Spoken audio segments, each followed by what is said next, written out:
Chapter 1374 Trojan Horse of Destiny. Looking at the half-fool on the huge stone chair, the scenes from before, as well as the relevant scenes of the nation of the Evernight flashed through Klein's mind. This evoked thoughts in him. He didn't know much about Antigonus. In fact, he had almost lost control because of the ravings of his Hornaces. Phlegria, therefore, he didn't feel any sympathy at the moment, at best some form of empathy. The lingering memories were undoubtedly one of the best memories of the past. Even though he was born extraordinary, Antigonus seemed to be deeply fond of the small, peaceful, and isolated nation. Klein slowly exhaled as he looked away from the man with the thick, black, sharp beard, and his gaze landed on the huge stone chair to the side. A book made of thin, yellow brass was quietly placed there. It kept having 3 mercury-colored lines of rules being superseded on it. 0-02, Trunsoist Brass Book. Using powers similar to grafting to complete the seal. Yes, it seems to have gone a step further. Not only is the beginning directly connected to the end, but the intelligence of the Trunsoist Brass Book has also been fooled, allowing it to ignore the middle parts that had been skipped, and not making attempts to change things. It just keeps repeating actions over and over again. Klein glanced at 0-02 and muttered to himself in thought. This made him have some guesses about the abilities of the fool. Without thinking further, Klein got the attendant of mysteries marionette to graft the starting point to the end point as he walked to the huge stone chair and picked up the Trunsoist Brass Book. On the one hand, this was to eliminate any possible interference, and on the other hand, he was trying to test out Antigonus's current condition.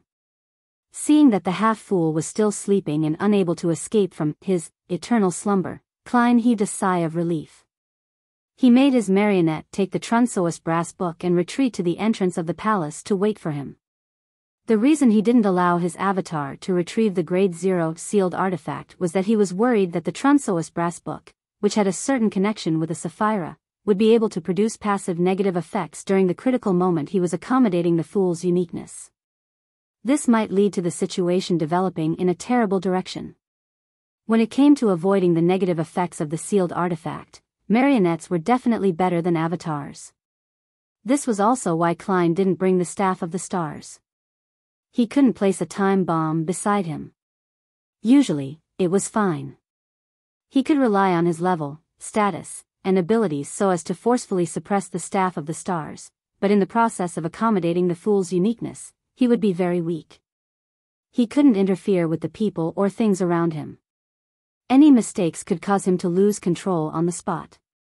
To deal with the situation of Sapphira Castle being sealed, thus causing him to be unable to use its powers, Klein had no choice but to bring a sealed artifact that could provide teleportation powers. Therefore, he chose Creeping Hunger. At that moment, Klein felt the glove on his left hand tremble while facing a king of angels that controlled a uniqueness. He then used his right hand to caress Creeping Hunger and whispered jokingly, "Don't worry. You're just a projection from the historical void." Using this method to ease his taut nerves, Klein surveyed the area and confirmed that there was nothing else he needed to do. Immediately after, he placed his hand on his chest and bowed deeply to Antigonus. When he straightened his body and lifted his head, a complicated, mysterious, illusory brand appeared on his forehead. This brand was like a strange door of light that was tainted with hints of bluish-black. It constantly emitted a faint grayish-white fog. In the next second, Klein reached out his right hand. Although it wasn't too far away, not was it too close. He contained Antigonus's body within his fingers. His fingers quickly closed, and with a twist of his wrist, he completed the theft. He obtained nothing. This attempt failed. Klein wasn't depressed. He once again began stealing Antigonus's identity, fate, and self-awareness. Although he was already a king of angels, his powers in stealing came from Sapphira Castle. At present, he was only at Sequence 1, while Antigonus had been corrupted by the Lord of the Mysteries, a king of angels that had accommodated the uniqueness. There was still an obvious difference between the two. Therefore, even if Antigonus had entered a temporary state of eternal slumber and was unable to resist, Klein suffered failure many times. He wasn't nervous or disappointed in such a situation. This was something he had expected previously. After all, as long as the theft wasn't completed, the Evernight goddess wouldn't dispel the concealment effect and let the fate here interact with the real world. There wouldn't be any external interference either. Klein had plenty of time and a stable environment to continue his attempts. After failing countless times, Klein suddenly had a flash of inspiration and predicted something. He reached out his right hand again, closed his fingers, and twisted them gently. Suddenly, he felt something invisible leave Antigonus's body and float towards him. At the same time, an indescribable river of light with countless distributaries appeared in front of him. The illusory river continued to flow forward, drowning one distributary after another, allowing them to become part of the main river. This was a symbol of fate. It also had many different images, such as a slowly rotating segmented wheel, or a giant serpent that had its head and tail connected. At that moment, when fate was swapped, Klein saw the river of light. In the next second, fragmented images and scenes appeared in Klein's mind. An 8-legged demonic wolf, who had just been born, was sprawled on the hill. Amidst the thick and black short fur on its body, transparent and distorted maggots crawled about. He was the youngest son of the ancient god, Phlegria, a natural mythical creature. At that moment, he was looking at his sister, brother, and a portion of his clansmen playing amongst corpses. He despised the crude methods they employed when dealing with their prey. He believed that prey should be hoisted up for slow, refined enjoyment to match their status. This demonic wolf that could be called a subsidiary god was most afraid of his father, the powerful, terrifying, crazy ancient god. Although Phlegria had already produced many children through instinctual mating, removing plenty of his beyonder characteristics, it was uncontrollable with no way to guarantee progress. Therefore, he was still crazy, cruel, bloodthirsty, and filled with an instinct for destruction. He had even killed several descendants. This demonic wolf who could create miracles and fulfill all kinds of wishes chased after his prey, biting or killing them, thus enjoying a state of pure happiness. He didn't have a deep impression of the subsidiary gods of his father, Phlegria. He clearly remembered that he hated the god of wishes, Kotar. Even if he was also a demonic wolf. Also, he didn't like the god of death, Salinger. He found him gloomy, solitary, and that he exuded a rotting and disgusting aura. On the other hand, goddess of misfortune, Ammonizes, met the beauty standards of both a demonic wolf and a human. She had a gentle personality and was very good at placating one's heart. She wasn't annoying, but this female subsidiary goddess rarely appeared. She was always like a shadow, hiding in a place that wasn't easily discovered. Of course, the demonic wolf remembered that a few of his older sisters and brothers were rather against Ammonizes, hoping to seize her position. The demonic wolf witnessed his father's death, the death of a powerful ancient god, and saw the blood of the ancient god splattered all over the body of the goddess of misfortune, Ammonizes. And in the chaos, the uniqueness and a sequence one beyonder characteristic were pulled into her hands. He and one of his sisters escaped the kingdom of the demonic wolves and hid everywhere. Without the protection of his father, the demonic wolf and his sister realized that their former reckless life wasn't normal. Pain and danger were present in everything. Finally, they crossed the sea and came to the northern continent. They established a concealed kingdom in the uninhabited Hornacis mountain range. He and his sister didn't dare expose themselves. All they did was gather believers and amass a population. In this situation, he created the city of dead that existed alongside a living nation, making the dead believers become his marionettes to complete an advancement ritual. Although this period was filled with anxiety, it was the best time period in the memories of this demonic wolf. As he saw his sister having more and more believers, and how his marionette town was becoming more complete, he seemed to have forgotten the troubles and dangers of the outside world and achieved the first peaceful time period since his birth. Under the influence of the believers, he and his sister gradually gained some so-called humanity. After the cataclysm, he finally advanced to attendant of mysteries and turned himself into a human. With the last name of Antigonus, he left the Hornacis mountain range and returned to the real world outside the concealed kingdom. From this moment onwards, Antigonus's memories and knowledge became increasingly fragmented. Many times, he even found himself a little unfamiliar. After he accommodated the fool's uniqueness, the situation became worse. As the images flashed, Klein quickly came to a realization. I am Antigonus, I am the half-fool. With a loud boom, his body constantly changed. At times, he had black hair, brown eyes, and a scholarly air, a Klein Moretti who had fused with Zhou Mingrui's appearance. Occasionally, he had long white hair and a thick black beard like Antigonus. Other times, he wore a dark black cloak that made it difficult to see his face, and this mysterious person constantly extended slippery tentacles to the side. At that moment, Klein's thoughts were extremely chaotic. His mental state was completely imbalanced. He was barely able to maintain his self-awareness. Under the impact of the two mental storms, he teetered. At the same time, he had received the fate of Antigonus's losing control and was on the verge of collapse. A series of prayers rang out in his ears. Each and every word of praise was mixed together, forming an illusory image that joined the chaotic battlefield. Rorstad Archipelago, Biyao, the bell tower of the Church of the Fool.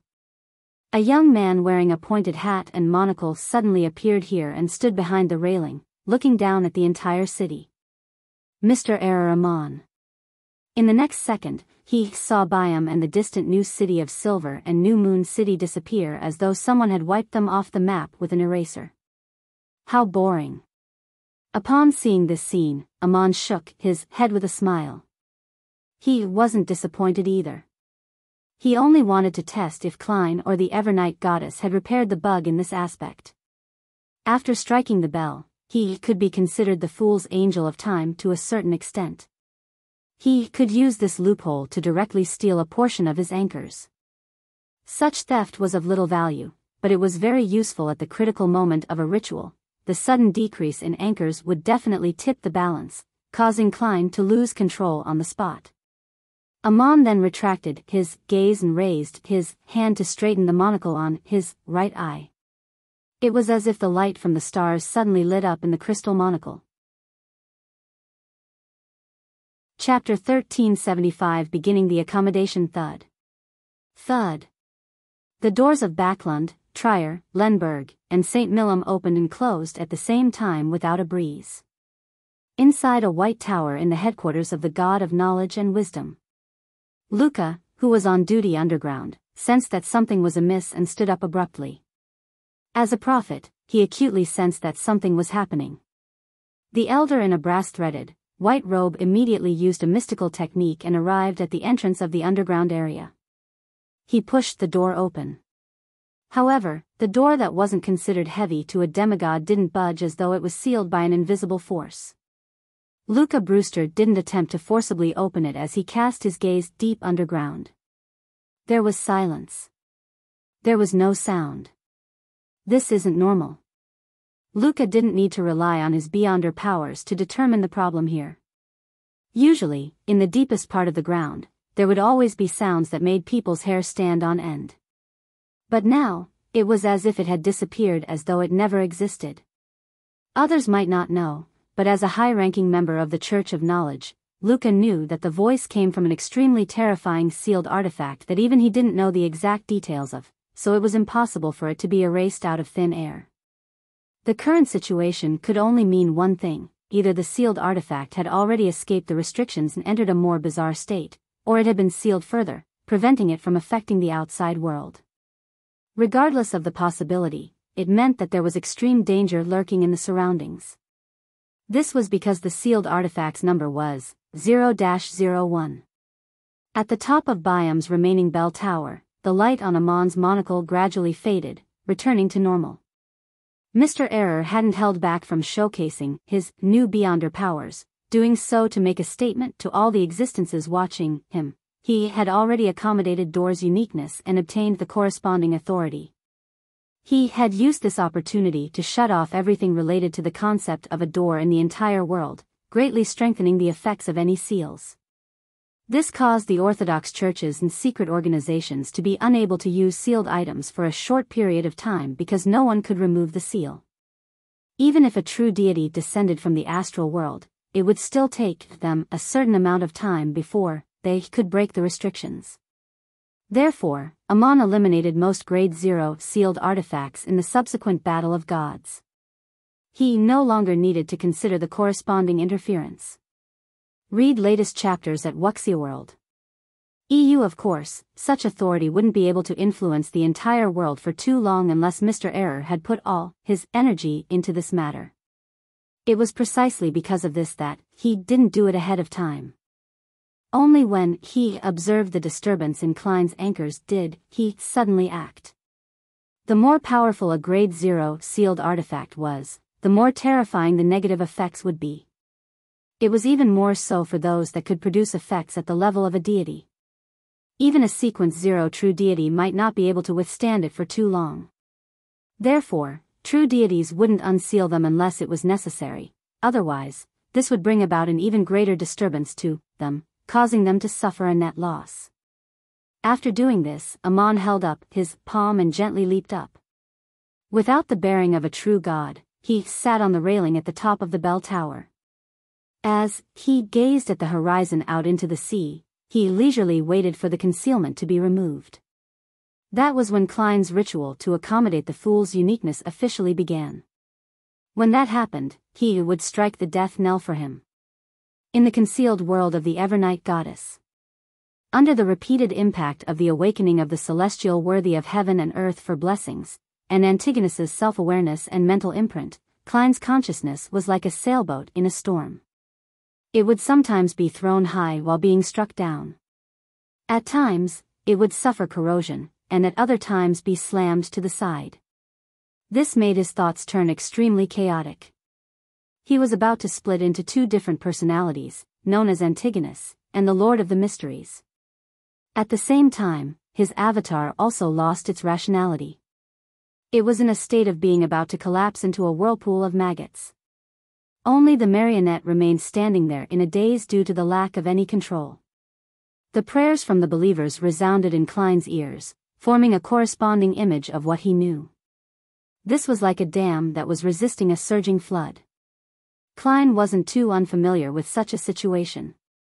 He had a similar experience after becoming an attendant of mysteries and swallowing Zeradol's Beyonder characteristic.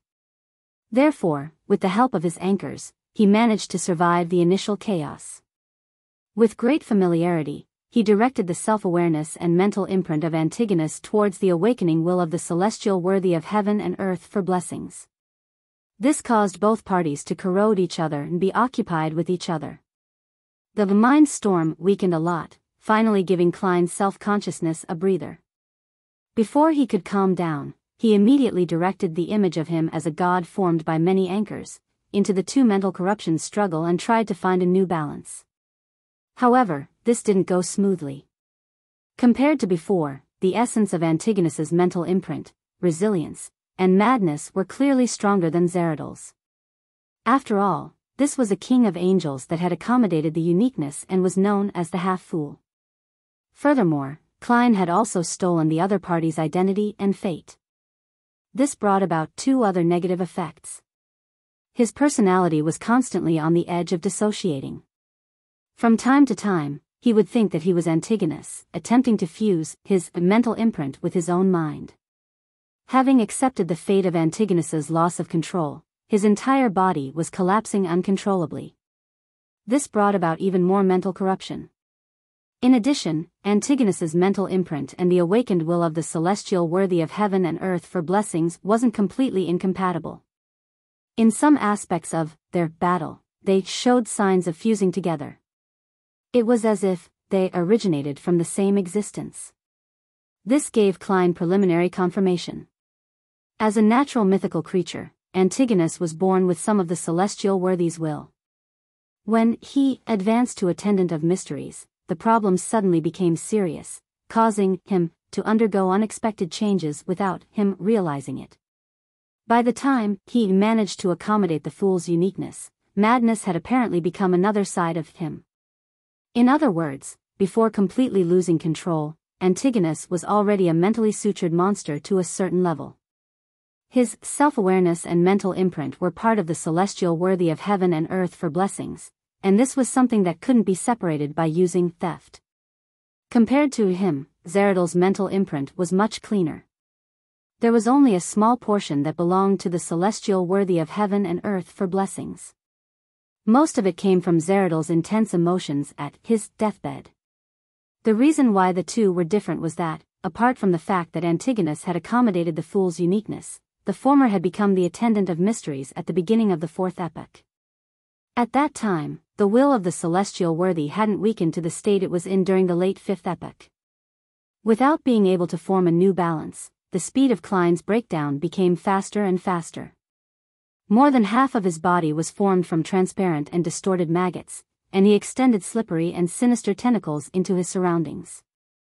Just as he was trying his best to maintain his consciousness and not give up searching for a new balance, his collapsed body, Antigonus's crazy mental state, and the consciousness of the celestial worthy of heaven and earth for blessings all fell into a deep sleep. This caused all the changes to stop abruptly and return to normal. As for Klein's self-consciousness, he used his trait of resisting dreams and the invasion of his mind to maintain his clarity of mind. That's right. The fate that I stole includes the fate of being in a state of eternal slumber outside the fate of going crazy and losing control. As for me, I can resist eternal slumber to a certain extent. Klein grabbed the sliver of clarity and gained a certain understanding of his present state. To him, this was an opportunity. It was only at this moment that he fully understood why the Evernight goddess needed the river water of the river of eternal darkness to use as a medium to attempt this. This wasn't only because it was difficult to put a king of angels who had accommodated the uniqueness and the awakening will of the Lord of the Mysteries in him to temporarily enter a state of eternal sleep, but it was beneficial to Klein for this state of eternal slumber. This could create an excellent environment of him being the only one with a sliver of consciousness while the other interference was all sleeping. At the same time, Klein also confirmed one thing: the reason why he was able to remain clear-headed in a dream and during the instances where his mind was intruded wasn't because of the special traits from Sapphira Castle. This was because the celestial worthy of heaven and earth for blessings in his body was also sleeping. Although the awakening of the Lord of the Mysteries was still greatly limited, his level and his connection with Sapphira Castle were undoubtedly stronger than Klein's. If he couldn't completely resist a state of eternal slumber, why could Klein? Therefore, Klein believed that this trait was likely due to the blessings of the Evernight goddess, a gift he received when he came to life. The blessings given by a true goddess who wielded the power of the dream domain, and the aura, strength, and magical powers that Sapphira Castle augmented him with had combined together to form such a special trait. It was as if a gentle song came from deep within the dream. Klein's consciousness became clearer. Without any hesitation, he immediately adjusted the sleeping imprint and corruption in his body and found a new balance. Following that, he extended slippery tentacles with strange patterns and used Sapphira Castle's powers to steal the fool's uniqueness inside Antigonus's body. Perhaps it was because he was now Antigonus, the theft this time was successful after a small number of failures. A translucent mask with the symbol of the fool flew out from Antigonus's body. The man with the thick black beard was still sleeping, as though he would sleep forever. At the same time, the fog dissipated and illusory starlight shone into the hall. This ancient palace suddenly appeared in the dark and mysterious astral world, appearing at the peak of the Hornacis mountain range. The concealment had been removed, and fate began to be exchanged. At this moment in the forsaken land of the gods, on one of the mountain peaks, a shadow-like curtain appeared on the surface of a huge cross. It cracked open and a man walked out from it. He was Adam, dressed in a simple white robe with a thick blonde beard. Behind him was a thick shadow with 5 heads. This shadow had partially merged with him, but it hadn't completely become one. Adam raised his head and looked at the astral world which had been distorted from authority and symbolism. He smiled calmly and said to the shadow behind him, They don't seem to be aware of the reason why I used visionary as the foundation this time. I've never told anyone about the results of this research. Just as he said that, he proclaimed in a solemn and deep voice, I am one, and also infinity, the beginning and the end. His eyes suddenly turned illusory as an ocean that seemed to contain all possible colors that appeared around him. Adam then raised his hand and grabbed the silver cross pendant hanging in front of his chest. A burning but illusory sun suddenly appeared above his head. To his left, lightning, squalls, and waves formed a supercilious phantom. On his right, there was a white tower with numerous brass eyes. The authorities and symbols that Adam had envisioned entered his body one after another under the influence of the chaos sea. Finally, the shadow that clung tightly to Adam's back shrank into his body. Suddenly, the sea that contained all the colors began to rise. Adam expanded into a giant shadow that seemed capable of holding up the world. The shadow slowly walked on the water surface of the illusory, chaotic darkness. It pointed at the astral world and solemnly declared, "Let there be light." In a blink of an eye, the entire astral world lit up. There were no other secrets that could be concealed. Even portions of the astral world that connected to Earth, the entire astral world, and the invisible barrier that had been separated from the universe appeared. At that moment, giant, indescribable faces seemed to cling to the transparent, cracked barrier, silently watching the developments inside. Chapter 1376 Half a great old one inside the astral world, which was even more abstract than the spirit world, looking as though all the authorities and symbolism in the universe were included inside every object appeared. And the light that illuminated this area wasn't spread uniformly. It was mainly concentrated in a few places, stacking together, forming spots created by a prism. There were a total of 3 spots in such a state, each sealing the various illusory kingdoms.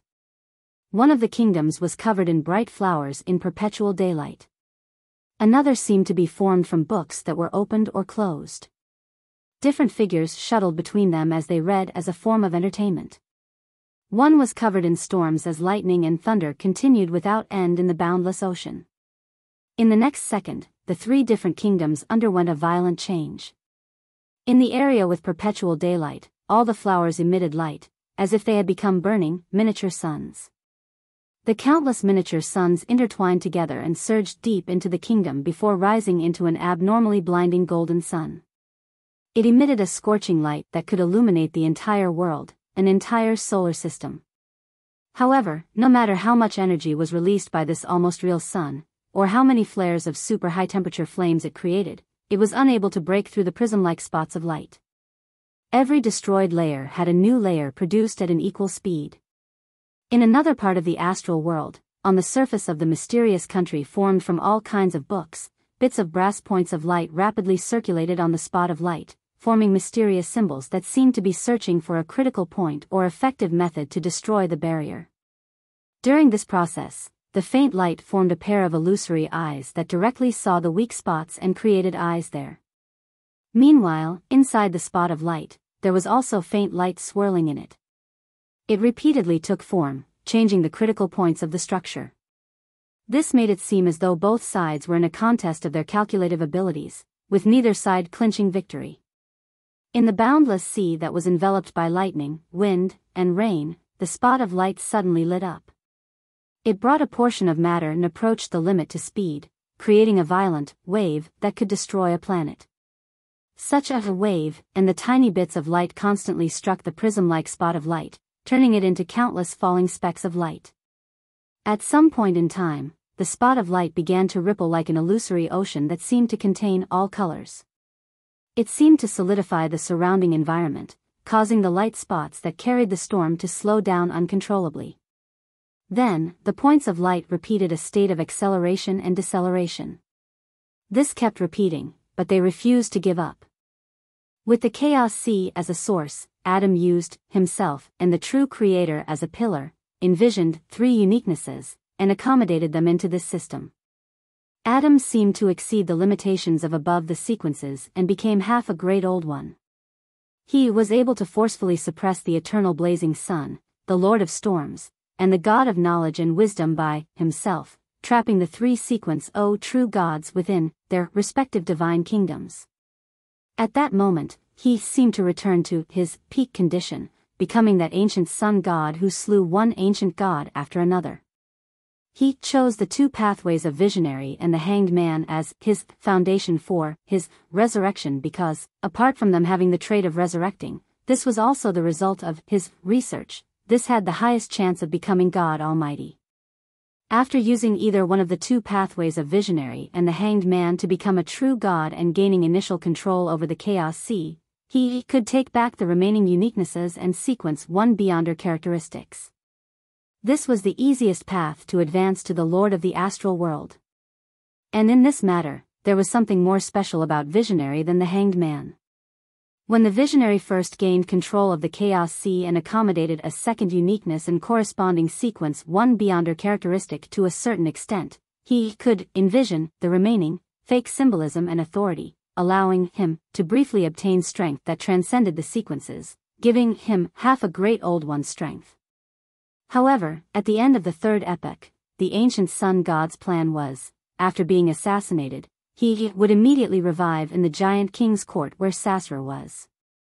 He would first take back the hanged man's uniqueness and three sequence one beyonder characteristics and became a sequence O true god. Then, with the first blasphemy slate placed beside him, he would gain preliminary control over the chaos sea. With this foundation, he would allow Angel of Imagination Adam to awaken and return to his main body to form a support. After building such a system, the ancient sun god would make use of the hanged man's grazing ability and a visionary's virtual persona means to control the uniquenesses and sequence one beyonder characteristics of the sun, reader, and sailor pathways to allow himself to become infinitely close to a great old one and to maintain a minimum level of stability. He didn't directly accommodate the chaos sea and the other three pathways' uniqueness and sequence one beyonder characteristics, because he didn't want to advance to become a great old one, a pillar, in that era. That would inevitably lead to the resurrection of God Almighty, causing him to lose himself. He planned on controlling the situation and materials. When the apocalypse approached, he would finish the last few steps and become a pillar with self-consciousness. And back then, he didn't plan on using visionary as a foundation because he hadn't obtained the quill of Alzahad. He lacked the main ingredient. When the kings of angels betrayed him, and the plan failed miserably, he decided to take advantage of the disaster to take the best path when he was revived in Adam. At this moment, Adam, who had transformed into a giant shadow, stood on the water surface of the illusory, chaotic darkness, reflecting the astral world into his eyes, making it difficult for the three true gods to break through the restrictions. Surrounding him were beams of light that constantly fell from high above with blazing tails, illuminating the entire forsaken land of the gods, making both the northern and southern continents experience midday conditions simultaneously. In Biam's remaining bell tower, Amon, who was sitting on the railing, nudged the crystal monocle.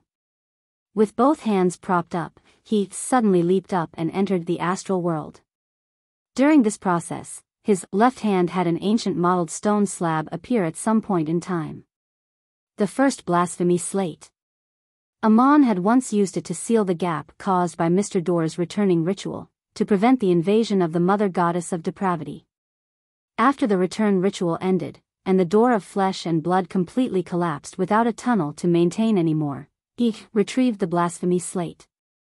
At that moment, Amon casually threw the ancient, mottled stone slate down from the astral world and allowed it to land somewhere in the fog sea.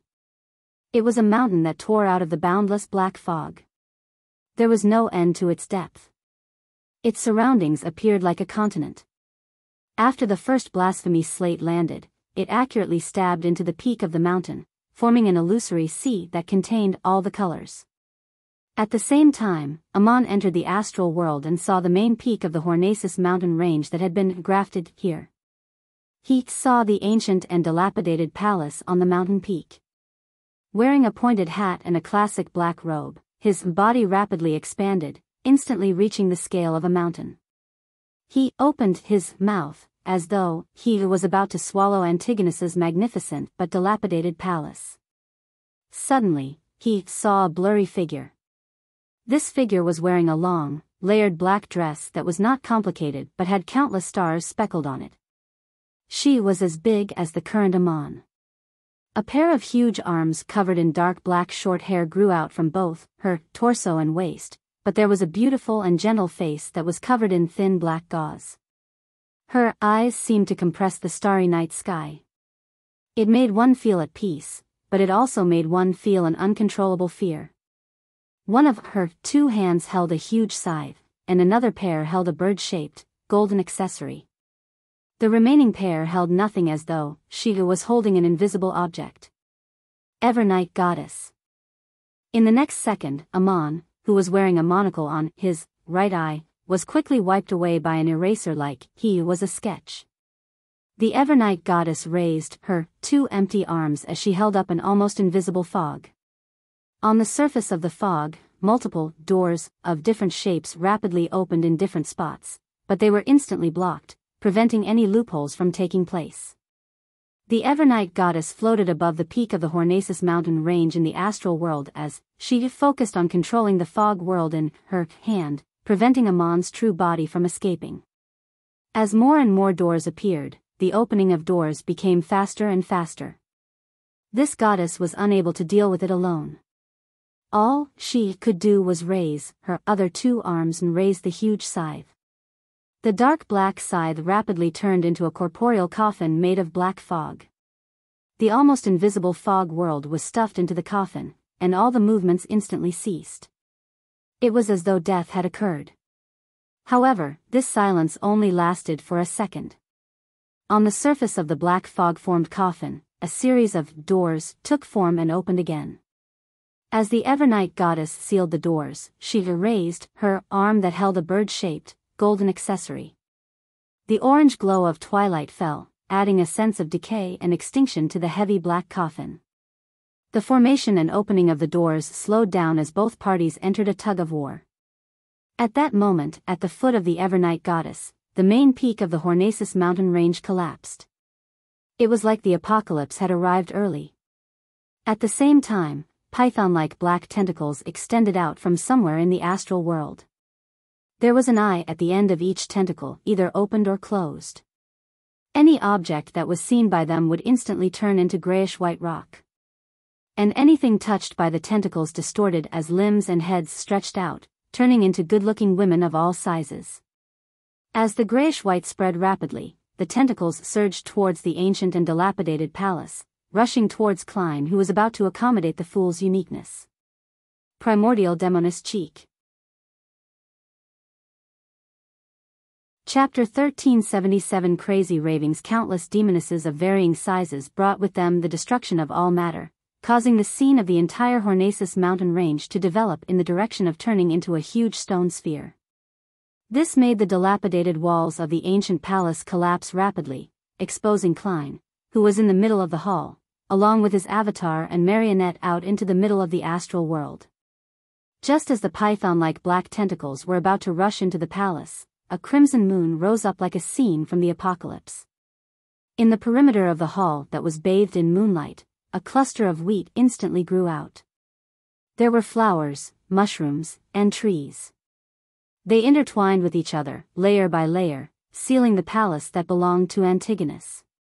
At that moment, the hall where Klein was in seemed to be a ruin that had been sealed in history and a forest for thousands of years, as though it had been swallowed up by nature.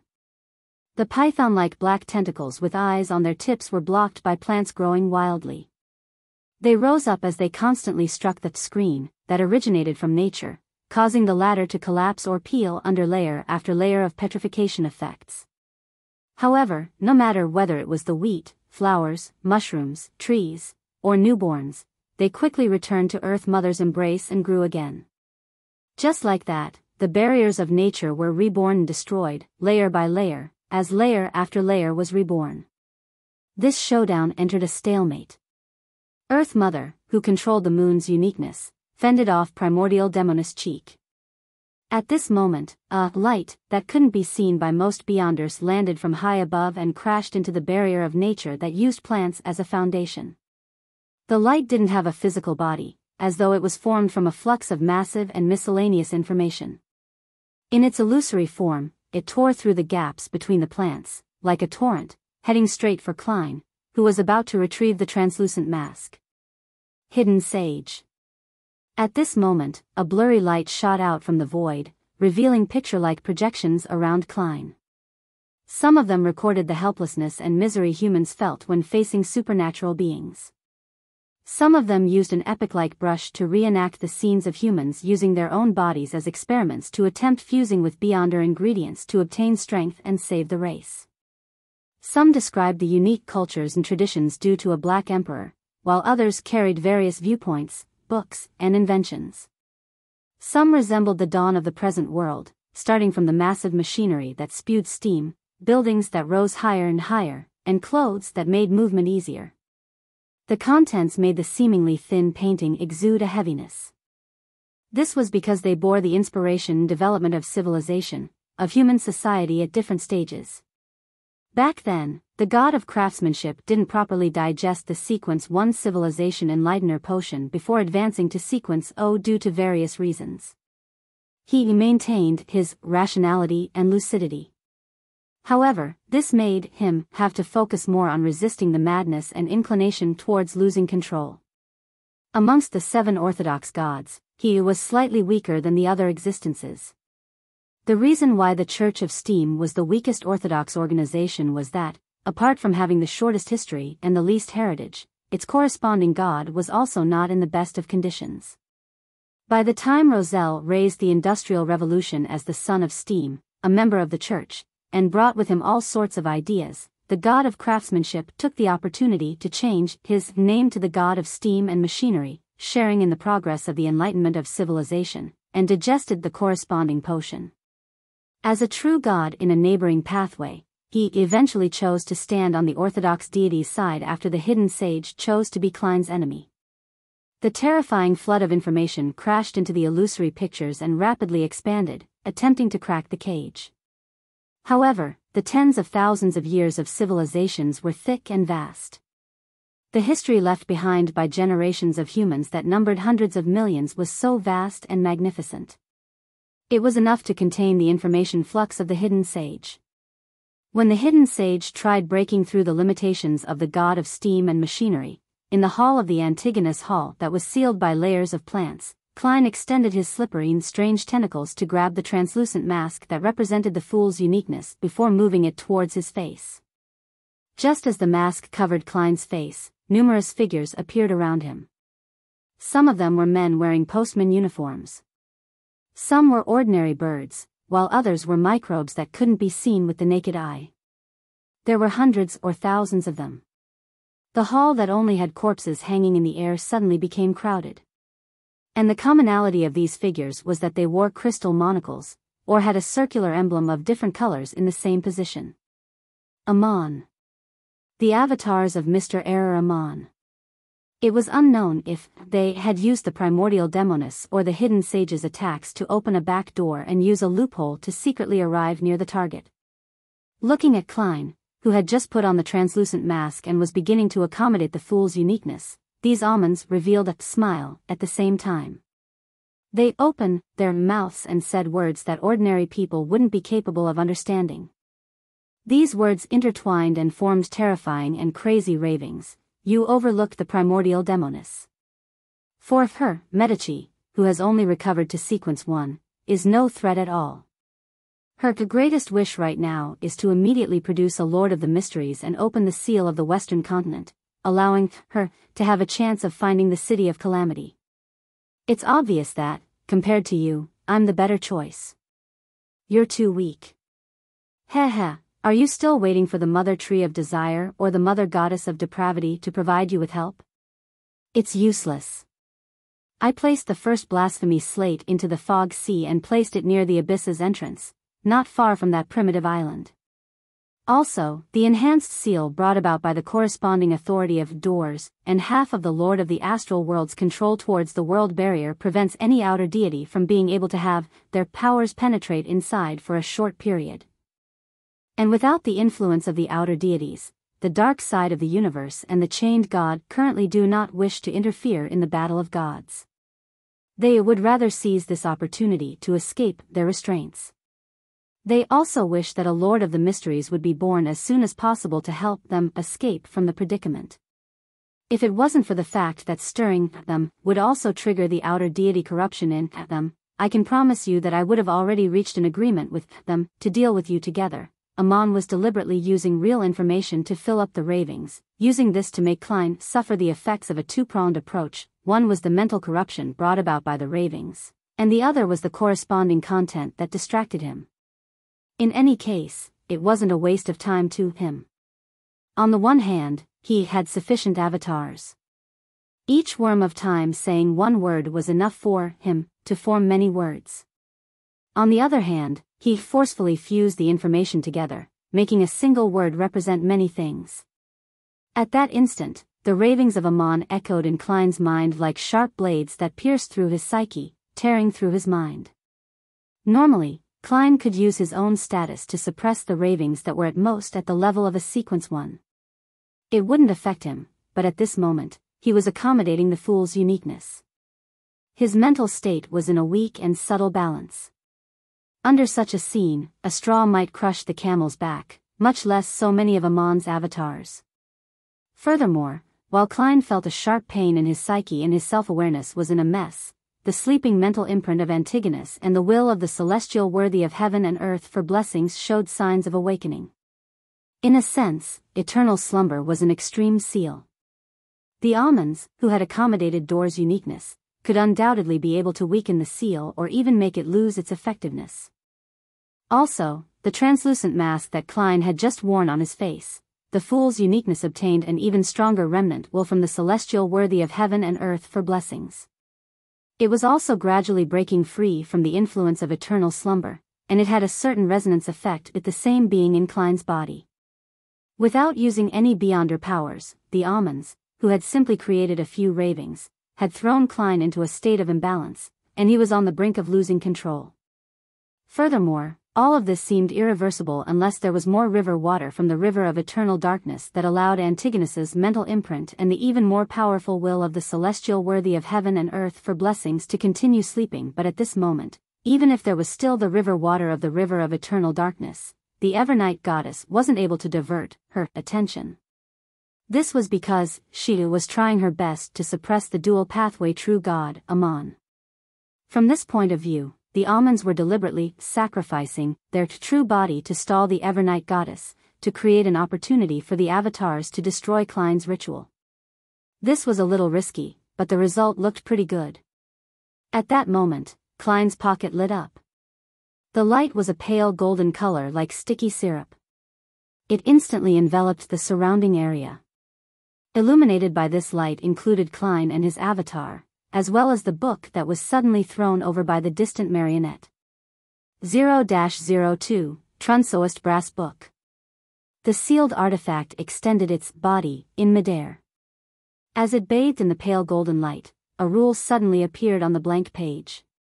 It was completely different from the repeated laws from before. Speaking is prohibited here. Amon's avatars kept opening and closing their mouths, but they could no longer make a sound. A line appeared under the previous rule an instant later: attacking each other is prohibited here. Pa! The Trunsoist brass book fell to the ground and spread open by Klein's feet. Under the illumination of the magic wishing lamp, it actually managed to break free from the repeated cycle from before, and it set up rules that were beneficial to Klein. With just a glance, the Amons made different responses. A portion of them adjusted their monocles, and together, they raised their right hands and gently clenched it, using the corresponding authority to strengthen the seal. On the Trunsoist brass book, a line of text before those rules gradually formed: all the following rules are ineffective. Another portion of Amons locked onto Klein, who was on the boundary of losing control. Not being able to attack him didn't mean that stealing and gifting were prohibited. Chapter 1378 Change of plans on the different Amon's faces, the monocles in different forms emitted pure light. This was something they had stolen from the depths of the ruins of the Battle of Gods. It came from the ancient sun god's eternal daytime effect there. It could purify filthy and evil objects, and awaken sleeping creatures. They gifted this to Klein. This, combined with the ability to control the strength of seals obtained from the apprentice domain's authority, was enough to break the state of eternal slumber. In that instant, the mental imprint of Antigonus and the will of the celestial worthy of heaven and earth for blessings in Klein's body awakened. The madness, the vastness, cruelty, bloodthirstiness, and coldness were like an invisible storm that wreaked havoc in Klein's mind. Almost at the same time, in the fool's uniqueness that he wore on his face without fully accommodating it, the powerful will of the celestial worthy of heaven and earth for blessings seemed like a terrifying monster that had been sleeping in the darkness for thousands of years. It suddenly opened its eyes. The former chaos and loss of control swept over again at that instant, but Klein didn't panic. Following one of his contingency plans, he calmly used the grafting ability to guide the mental imprint of Antigonus to celestial worthies will in the fool's uniqueness, allowing the 2,000 years of entanglement between them to collide again. Meanwhile, Klein relied on his own consciousness and the anchors from the fool and the sea god believers to balance out the celestial worthies will contained within his beyonder characteristic, just like when he separated out the attendant of mysteries marionette.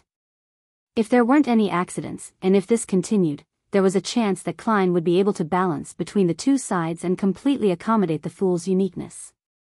He would enter the final stage of the ritual, but how could there be no accidents when he was surrounded by Amons? Several Amons strengthened the seal of the Trunsoist brass book and the magic wishing lamp to resist the former's rule limitations.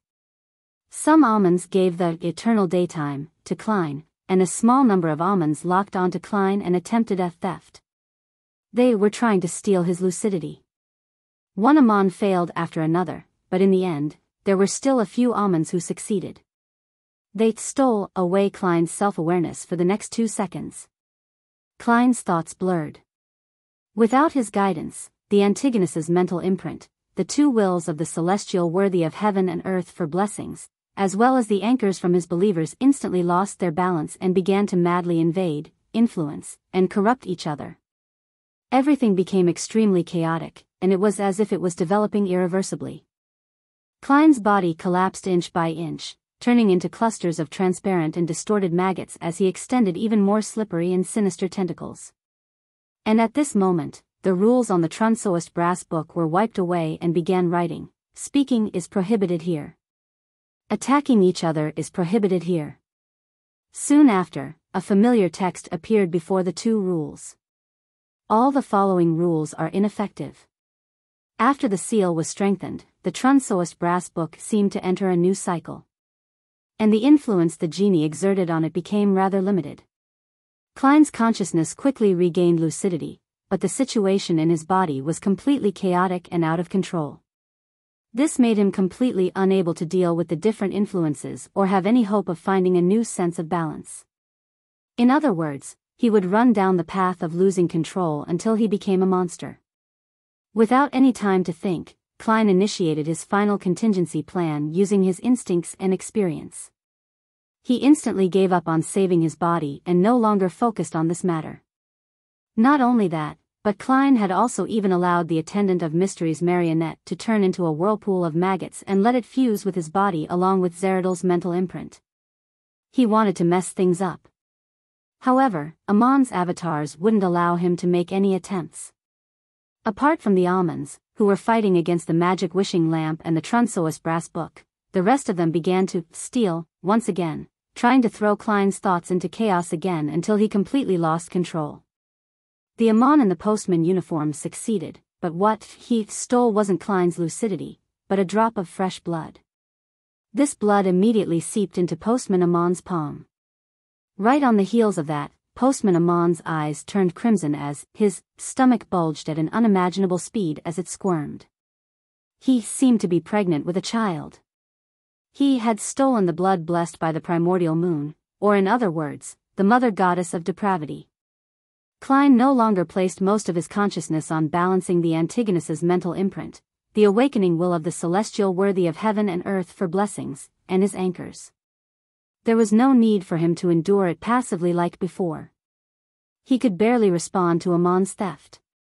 He used grafting to change the target that Amon had stolen to Sapphira Castle and tampered it to the junk pile, replacing it with the blessed blood of the primordial moon. This was from Shaman King Klarman. There was no doubt that there was a certain connection between Amon's avatars. Furthermore, it was impossible for their levels to reach sequence 0. Therefore, when the postman Amon was contaminated by that drop of blood, the other Amons also showed levels of chaos. Some of their stomachs protruded as well. Some of their eyes were dyed crimson, while others had invisible babies in their arms as they walked in circles on the spot. This caused the other theft to inevitably fail. Klein seized this opportunity and used the brief moment of lucidity to stir the power of Sapphira Castle to cast a shadow over the ancient palace. This place was once again concealed. Then, he ignored the mental imprint of Antigonus in his body, Zeradol's mental imprint, and the two wills of the celestial worthy of heaven and earth for blessings that was beginning to fuse together. He made the blank-faced avatar which stood nearby without having shown any breakdown to extend his hand towards his main body. Its 5 fingers quickly closed, and its wrist quickly twisted. As Klein's self-consciousness didn't resist and even took the initiative to cooperate, his avatar didn't suffer many failures before using the help from Sapphira Castle to successfully steal his own consciousness, fate, anchors, and most of his identities. The only identity he left behind in his main body was his identity related to the Fool. At the same time, he had also stolen the identity, fate, and mental imprint of the Antigonus family's ancestor, the mark of fate and spirit. This could only succeed in a few tries thanks to his self-consciousness cooperating as the stream of light with countless distributaries appeared. Klein's avatar's face contorted as it turned into Klein Moretti, who had fused with Gehrman Sparrow's traits. He had become the main body without any Beyonder characteristics. Of course, his self-consciousness and anchors were still resisting the mental imprint of the Antigonus family's ancestor, but compared to before, this was undoubtedly much easier to deal with. Having already adapted to the identity of Antigonus, he quickly found a new balance, delaying the fate of losing control. Although this remained unavoidable, it gave him a certain amount of time for his subsequent actions. On the other side, in the spot where Klein's original body was, there was only the Fool's uniqueness, all the Beyonder characteristics from the curtain, the Beyonder characteristics that originated from Zeradol, the tiny number of Beyonder characteristics which Klein had consumed and digested previously, as well as the awakening will of the celestial worthy of heaven and earth for blessings, the remnant mental imprint of Zeradol, as well as the Fool's identity. And without Klein's self-consciousness, Antigonus's mental imprint, and the large number of anchors involved, Zeradol's remnant mental imprint was quickly destroyed and corroded by the awakening will of the celestial worthy of heaven and earth for blessings. In the next second, Klein's main body suddenly fell silent. The collapse of his body stopped. He lowered his head and stopped extending the slippery and sinister tentacles around him. He was so quiet that he appeared to have lost his soul. In such a scene, the silence was even more terrifying than madness. That frozen body seemed to be giving birth to an extremely terrifying monster. Klein didn't care about what was happening. He quickly grafted the partial connection between himself and his main body above the gray fog. Then, he shifted his target and locked onto Antigonus, who was on the huge stone chair. Without receiving Amon's help, the former half-fool failed to escape from his state of eternal slumber. Klein once again reached out his right hand, stealing the remaining sequence 9 and 1 Beyonder characteristics of the other party. Although he was currently using the identity and fate of Antigonus, it was still difficult for him to complete the theft. Failure was inevitable. At that moment, outside the realm of mysteries created by Sapphira Castle, Amon regained his consciousness from the initial chaos. They raised their hands and adjusted their monocles, causing the redness in their eyes to vanish. Others looked down at their stomachs and reached out to stroke them. A second later, the bulging stomachs split open, and baby after baby with faint crimson colors appeared. These infants didn't cry, nor were they deformed.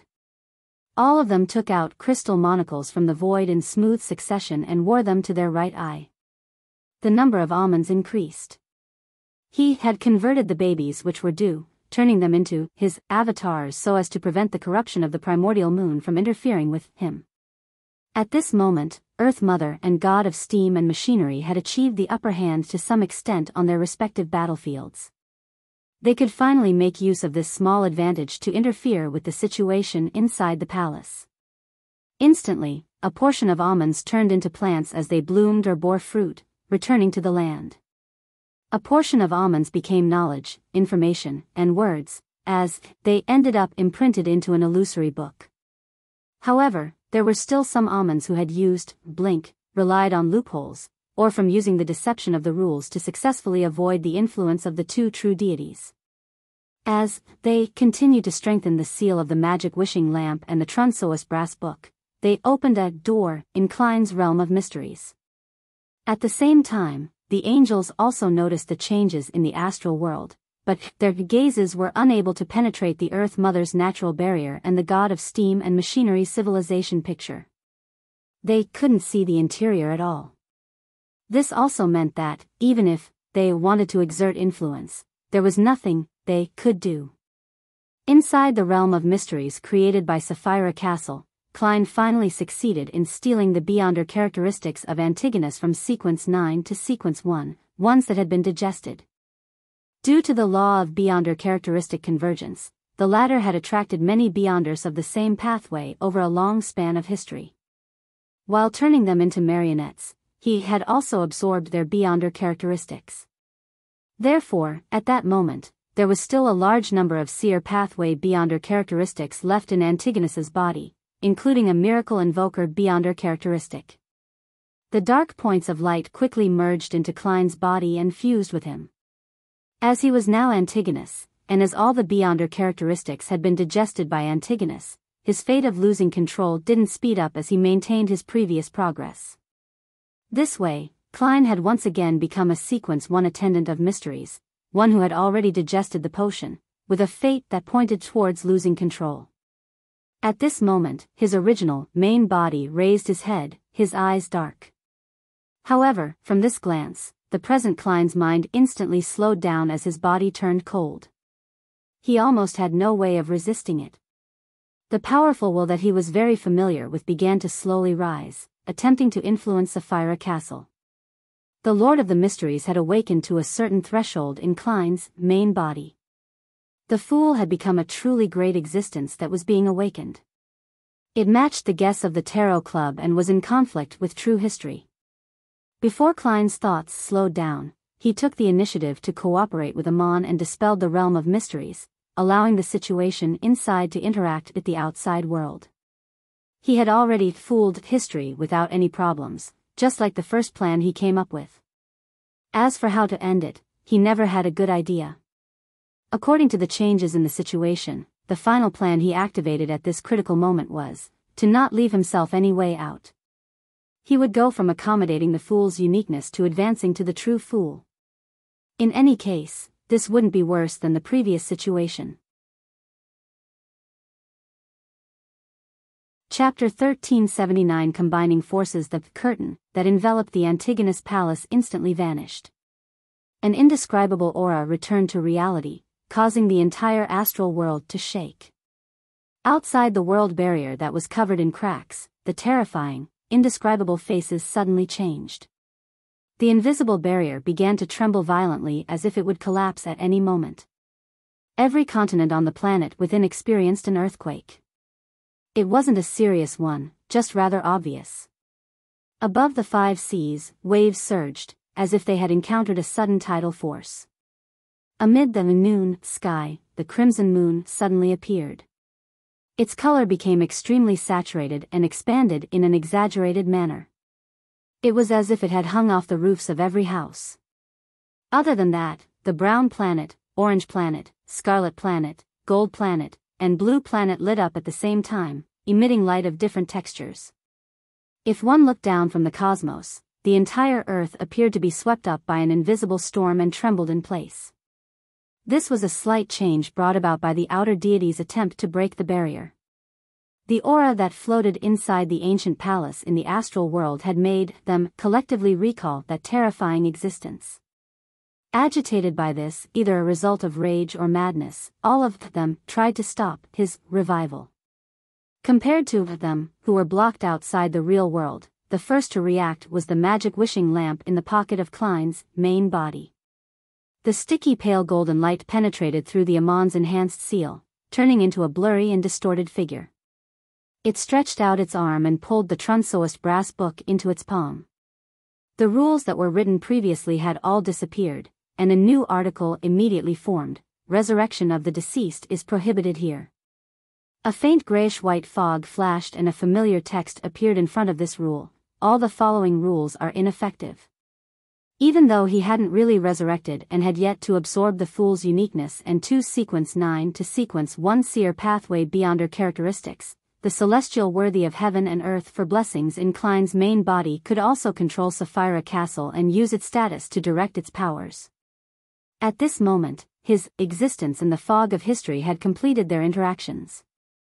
Fragments of light began to distort as they merged into one, sometimes breaking apart, unable to completely form a piece of history. A sense of self-conflict appeared in that piece of history. True history clearly involved the prehistoric human soul, Klein Moretti, disguising himself as the Fool and establishing the Tarot Club. He became stronger one sequence at a time, and eventually reached the level of the true Fool. However, the present history was that Mr. Fool was a great existence that was awakening, the celestial worthy of heaven and earth for blessings from ancient times. He had finally awakened. At that moment, although the rule restriction put in effect by the genie using the Trunsoist brass book could only be effective for less than a second, it still significantly weakened the will of the Lord of the Mysteries inside Klein's main body, as though he had suffered a fatal blow. As for Earth Mother and God of Steam and Machinery, they had given up on interfering with Amon's avatars, as though they wanted this Mr. Error to have the time to deal with the awakening Lord of the Mysteries. However, they, who clearly had some power to spare, didn't attempt to affect Klein's main body, but continued suppressing the primordial demoness and the hidden sage. The subsequent attacks and interferences from the latter two were no longer intense, as if they were waiting for an outcome. To them, the resurrection of the Lord of the Mysteries was the achieving of their goals: produce a pillar as quickly as possible, and prevent entities that had animosity towards them from becoming the Lord of the Mysteries.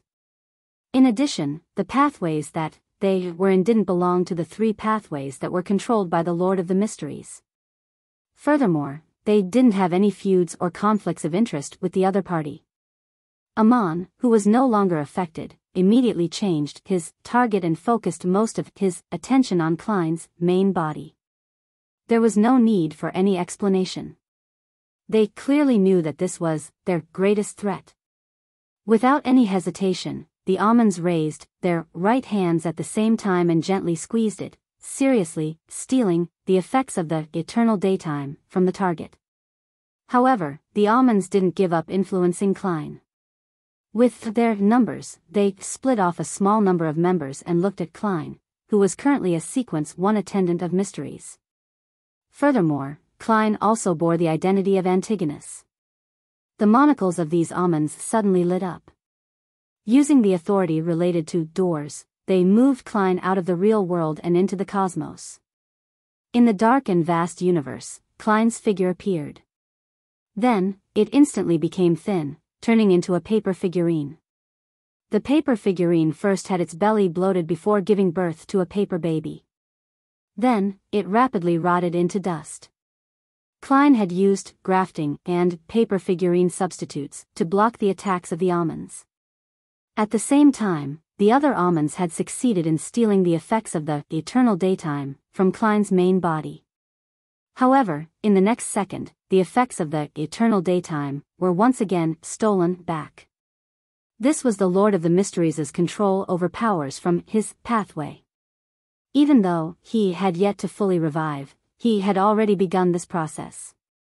Amon's eyes flickered as he immediately gave up on Klein and focused on three matters. Most of them continued to steal the effects of the eternal daytime and resist the Lord of the Mysteries, while a small number of them locked onto Antigonus, who was sitting on the huge stone chair. They began to steal the other party's state of eternal slumber. In addition, all the almonds had dispelled the strengthening of seals, and even weakened them. Klein, who was no longer being attacked by Amon, similarly didn't counterattack.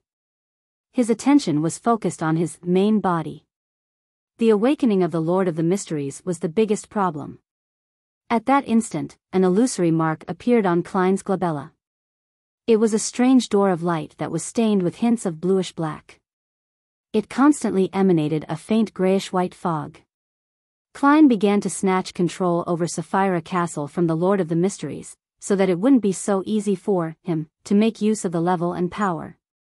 And with the Lord of the Mysteries not fully resurrected and having yet to accommodate the Fool's uniqueness and the corresponding Beyonder characteristics, he could effectively reduce his strength, allowing his failure rate to increase significantly and for the effects to be inferior. With his addition, with his control over Sapphira Castle, the fooling received by the Trunsoas brass book immediately weakened. The chances of Amon's theft also increased. In the forsaken land of the gods, at the foot of the giant shadow formed by the ancient sun god, on the surface of the sea that was covered in all colors, words written in the most ancient language quickly appeared. The revival of the Lord of the Mysteries failed due to many interferences. With this sentence forming, as Klein fought for control over Sapphira Castle, the almonds once again stole the effects of the eternal daytime, effects that had augmented the Lord of the Mysteries. Elsewhere, they had also stolen Antigonus's state of eternal slumber. Without any hesitation, the almonds transferred the state of eternal slumber to Klein's main body and gifted it to the Lord of the Mysteries. The ancient existence's aura immediately fell silent, but it quickly rebounded. At this moment, the corresponding text appeared on the weakly sealed Trunsoas brass book. Resurrection of the deceased is prohibited here. Suddenly, the terrifying will in Klein's main body rapidly weakened, producing a strong urge to fall asleep again. However, this will was so powerful that, even after a long period of time, it was unable to completely wear it down. Under these two restrictions, it was still tenacious and slowly recovering. It also attempted to use tampering and fooling to get out of the predicament. Klein sensed that the other party was using Sapphira Castle's power, so he immediately focused and interfered. At the same time, the Evernight goddess, who was floating above the ancient palace, slightly relaxed her control over Amon's true body. She pulled back the bird-shaped, golden accessory and aimed its head downwards. Inside the bronze eye of the bird-shaped, golden accessory, illusory layers of doors surged out, allowing a drop of colorless water that had a strong aura of stillness to drop onto Klein's main body in the ancient palace. This was a drop of river water from the river of eternal darkness. While the Evernight goddess was doing this, Amon's actual body's attempt to escape by opening doors also tacitly slowed down. The drop of water plummeted at an extremely fast speed. The natural barrier formed by Earth Mother, and the portrait formed by the god of steam and machinery simultaneously pulled back to give way for it. With a smack, the river water of the river of eternal darkness accurately dripped onto Klein's head and silently entered. The aura of the Lord of the Mysteries, which was slowly growing, immediately receded. It stopped its fluctuation and fell into a state of eternal slumber. However, this condition wasn't very stable, as if it could be broken at any moment. At this moment, the Evernight goddess's empty hand pulled out a gigantic sword from the void. The sword's surface was covered with orange-red light as it exuded the dawn of twilight, the aura of decay. This was the symbol of the Twilight Giant. The Evernight goddess's arm that was covered with short black fur extended, striking down with the exaggerated sword. She had always kept some energy as though prepared to deliver this moment. In the strange sound of the void shattering and decaying, the sword that was covered with the light of twilight slashed through the dome of the Antigonus palace, causing the hanging corpses to drop to the ground. Right on the heels of that, it struck Klein's main body, which had yet to escape the state of eternal slumber. The portion of the awakening of the Lord of the Mysteries rapidly vanished, and the body began to wane uncontrollably. It broke down along with the Fool's uniqueness and the two sets of sequence 9 to 1 Beyonder characteristics in his body. They also collapsed and gathered together. Upon seeing this, Klein followed his plan without any thought. He used Sapphira Castle to pull down a quarter of the fog of history and enveloped it. Amidst the grayish-white fog, the Fool's uniqueness and the Beyonder characteristics fully converged. They frantically absorbed the fog of history around them, turning into a shapeless and dark liquid. This blob of liquid stretched out as though it was forming a strange, translucent hooded cloak or a person whose internal organs and flesh were emptied out. The Fool's potion. The almonds reached out their right hands at the same time in a bid to steal the potion. Chapter 1380. A miracle. More than 1,000 almonds each committed theft. With his numbers, as long as he wasn't extremely unlucky, there would always be a few who would have succeeded. Furthermore, the Fool's potion was ownerless, so it wasn't difficult to steal. While carrying out the theft, Amon removed a particular seal on his body, allowing the apprentice and marauder Beyonder characteristics to release their powers of convergence. This was rather effective towards the Fool's potion, allowing Amon to increase his success rate to the greatest extent. However, all the almonds ultimately failed. This was because a new rule had appeared on the Trunsois brass book: acts of theft are prohibited here. In order to deal with the awakening Lord of the Mysteries, Amon had weakened all the seals here and helped the Trunsois brass book escape the fooling. It could now have a limited number of effective rules for a brief moment amidst its repeated cycles, but now, this had adversely affected them. Seizing this opportunity, the illusory brand between Klein's brows became more obvious. A faint grayish-white fog gathered around him, forming a thin cocoon. He activated Sapphira Castle with all his might. Together with his attendant of mysteries Beyonder characteristic, he created an extremely powerful convergence effect on the Fool's potion. The black liquid that didn't have a fixed form seemed to be a starving beast that saw food. It immediately pounced onto Klein. It kept extending and changing like a translucent skin, wrapping Klein inside. Klein's face appeared underneath this liquid. His facial features were sometimes distinct, sometimes blurred, sometimes distorted, and sometimes blank. In the forsaken land of the gods, under the giant shadow formed by the ancient sun god, words in the most ancient of languages rapidly took form on the illusory surface of the sea that contained all possible colors. Antigonus's efforts at advancing to the Fool ultimately failed due to various reasons. The reason why this existence that once dominated the entire planet didn't use Klein Moretti's name was that he was now carrying the identity and fate of Antigonus. If the subject in the sentence had been the former name, then Klein could completely ignore it. What had Klein Moretti's failed advancement got to do with Antigonus becoming the Fool? But when the subject became Antigonus, it was like a prophecy, as if it was an arrangement that had the outcome already be decided. Such a sentence could make the situation turn very grim. If Klein didn't give up on Antigonus's identity and fate, he would be restricted by those words. If he gave up Antigonus's identity and fate, then the sequence 9 and 1 Beyonder characteristic in his body would no longer belong to him in the true sense of the word. He had never digested them before, they were Beyonder characteristics that Antigonus once controlled. At present, it had nothing to do with Klein Moretti. All he did was forcefully devour them.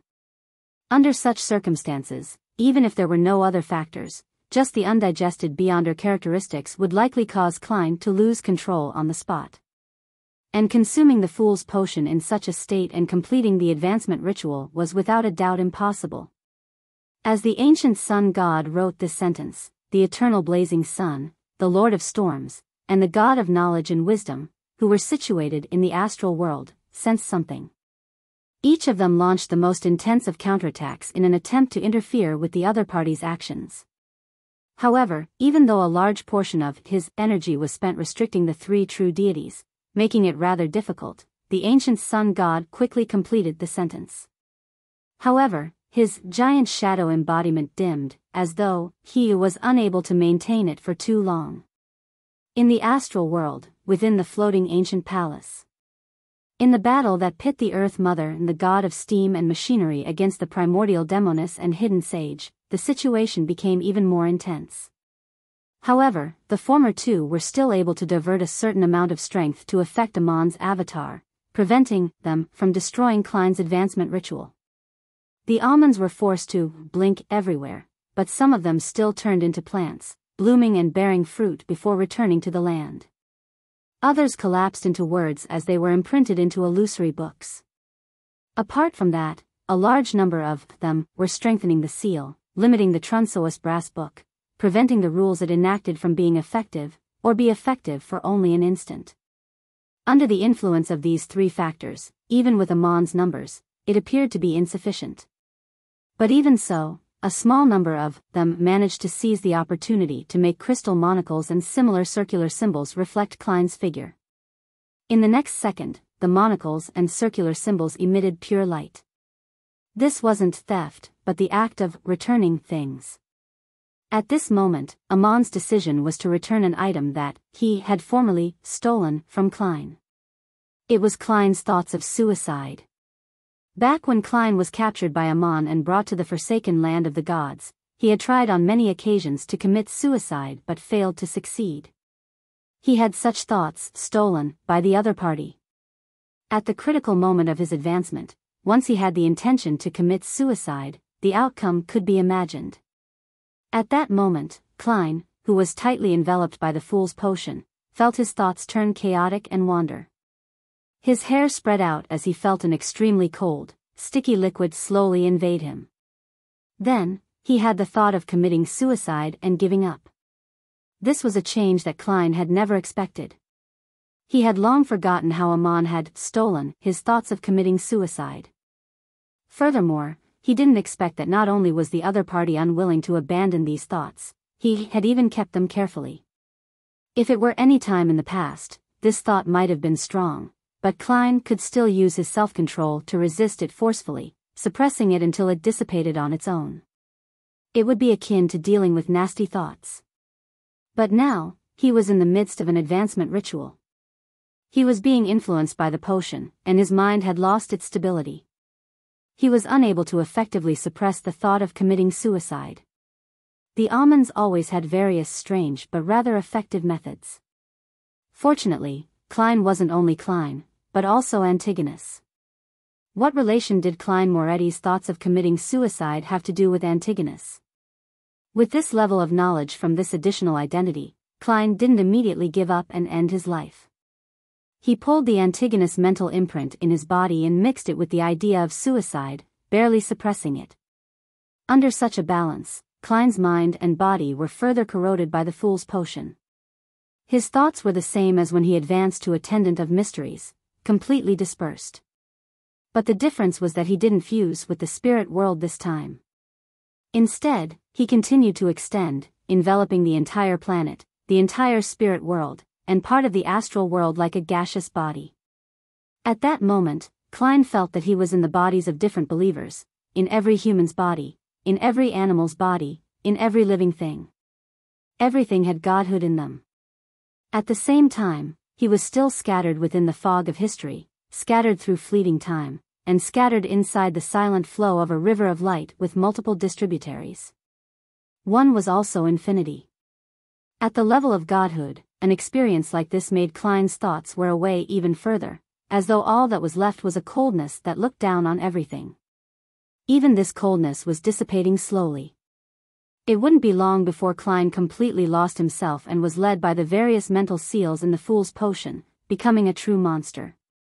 This coincided with Antigonus's crazy fate, allowing the latter to accelerate. At this moment, he felt something off. It was unharmonious, unnatural, and abnormal. In the fog of history, there were a small number of light fragments twisting and distorting, unable to take form. It was as if there was a fundamental conflict between them. They gradually separated, breaking out into different branches to record the different content, allowing the twisting to achieve the initial state of recovering.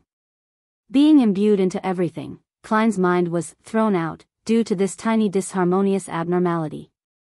He found some aspect of self-awareness again. With this self-awareness as the core, he quickly gathered his scattered mind and guided the fusion process between the fool's potion and his body.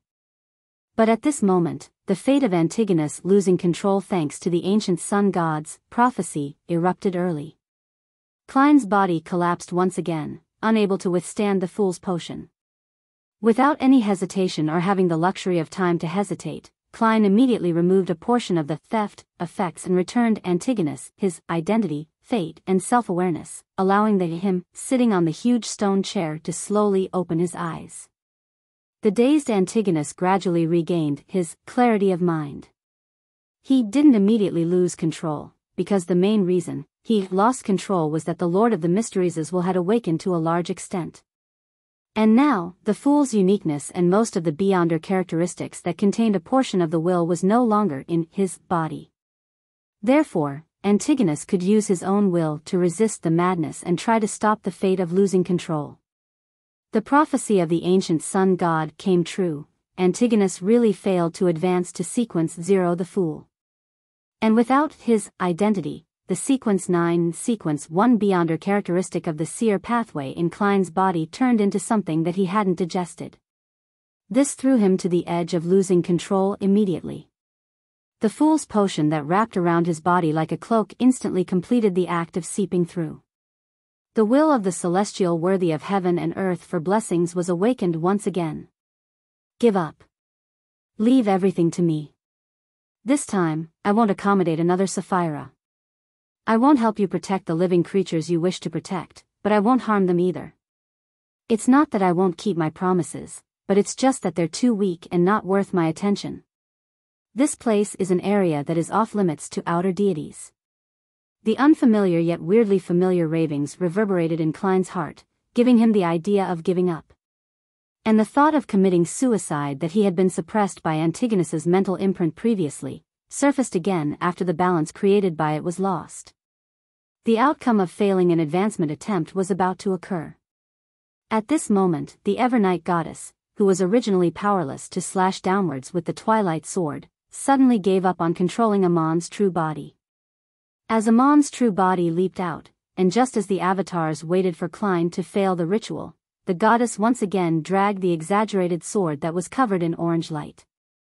This time, the target was Klein. A thought flashed through Klein's mind as he took the initiative to be controlled by the thought of committing suicide, not making any attempts to resist. With a poof, he was slashed by the symbolic sword of Twilight, shattering into a rotten body of meat that seeped out beyond her characteristics. Klein died. Before the Amons took any sort of measures against him, he was killed by the Evernight goddess before the ritual failed and before he completely lost control.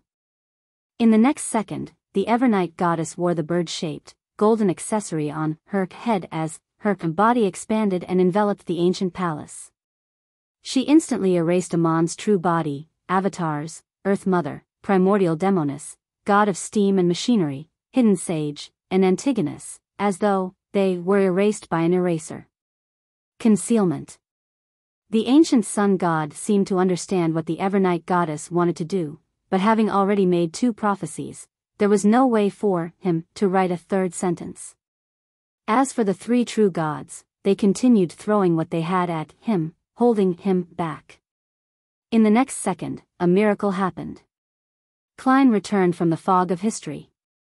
The uniqueness of the fool that had already belonged to him and the 3 sequence 9 to sequence 1 beyonder characteristics rapidly returned to his body. Afraid that he would be disturbed, the genie quickly made use of the Trunsoist brass book to add a rule: this place is suitable for the return of beyonder characteristics. Suddenly, Klein returned to his previous state of him drinking the fool potion.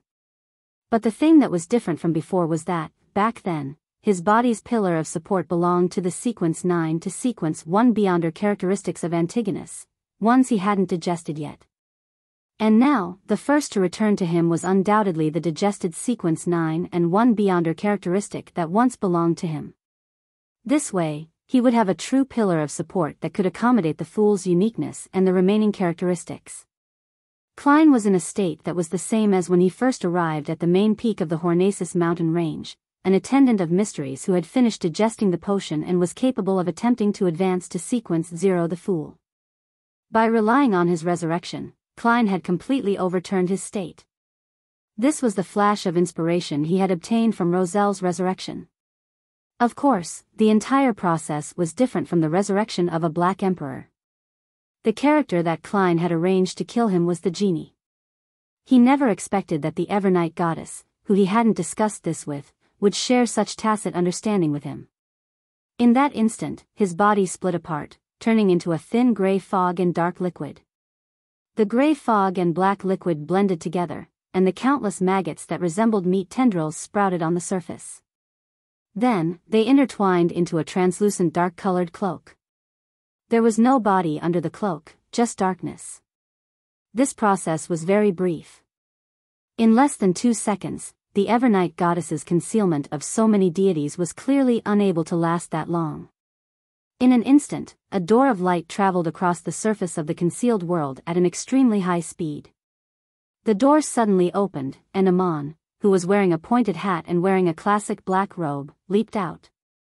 At the same time, he saw an illusory mask with blank facial features appear under the translucent dark-colored cloak. The mask instantly outlined Klein, who had fused with Gehrman Sparrow's traits. Amon's thoughts turned chaotic as though he had his intelligence forcefully lowered. The fool was born. Chapter 1381 Authority Inside the White Tower, the headquarters of the God of Knowledge and Wisdom. After Luca Brewster, who was trapped underground, completed his prayer, he focused his attention back on the seal autonomously strengthening itself. He wanted to find out exactly what was going on, to see if he could decipher the secrets hidden within and use them to invent some mystical techniques. As he proceeded down each level, checking each and every sealed artifact, Luca was taken aback and stopped in his tracks. His expression became rather confused. He was lost on whether to take his next step with his left foot or right foot. This seemed to be a very profound, esoteric question to comprehend. In the southern continent, beside a cathedral belonging to the Evernight goddess, Leonard picked up the cup of coffee made from local ground beans and wanted to take a sip. During this process, his thoughts wandered to the closed windows and the bright sky, trying to figure out the anomaly. However, he was unable to leave the room and was sealed here. As for old man, Palez Zorost, he had fallen into a strange state of silence without answering his questions. Thankfully, there wasn't any additional danger. Therefore, Leonard could still sit in peace, using thoughts to replace action. After an unknown period of time, he looked down at the cup of coffee that had been placed back on the table. He frowned slightly and muttered to himself in puzzlement, "What did I want to do just now?" The Rorstad Archipelago, in the concealed Biyao city. Having not noticed the changes in the environment, Danitz carefully fiddled with the telegraph device in his room. The Golden Dream had recently come to the Sonius Sea and stopped at a port with a telegraph office. Danitz wanted to invite them over to Biyao as guests to take in the grandeur of a Lord's Oracle. If possible, he wished that the Golden Dream could use Biyao as its primary harbor. This way, he could return to the ship at any time to participate in adventures and seek out treasures. At the same time, he could choose to listen to the captain's lectures. As an all-rounder, Danitz had no doubt mastered all the knowledge and techniques needed to send a telegram. At that moment, he sat in front of the machine and quickly tapped his fingers, sending out the words he had constructed. At the very beginning, his thoughts were clear and his words were proper. This left him somewhat smug. Gradually, his eyes stared straight and his hands didn't stop moving, as if he was doing it on instinct. After the telegram was sent out, Danitz exhaled, picked up a cup, and gulped down a mouthful of beer. It was quicker than I expected. Even if I lose my job in the future, I can still go to the telegraph office to get a job with a good salary, Danitz thought proudly and worriedly. He casually picked up the telegram draft and recalled the process of how he sent it out. His expression gradually turned odd. What did I send in the end? Danitz couldn't help but whisper. Apparently, he had very likely mocked the first mate, second mate, iron skin, and barrel towards the latter half of the telegram. Then, he passionately confessed to the captain. I'm finished. Why would I express what's hidden in my heart? Danet's face turned pale as he suspected that he had been controlled by the potion. The content he had written didn't actually go through his head. He hurriedly sent a telegram to indicate that the content from before had nothing to do with him. It was all a result of Anderson deliberately causing trouble. At this moment, he realized that something was amiss outside. The sky was gray and there wasn't a single cloud. In the astral world, the existences and objects that had been concealed by the Evernight goddess broke through the restrictions and returned to reality one after another. They were like Amon's actual body, looking somewhat dazed without making any immediate reaction. In addition, the Evernight goddess also paused in midair in confusion, as though she hadn't thought about her subsequent actions. However, her first instinct was to protect herself.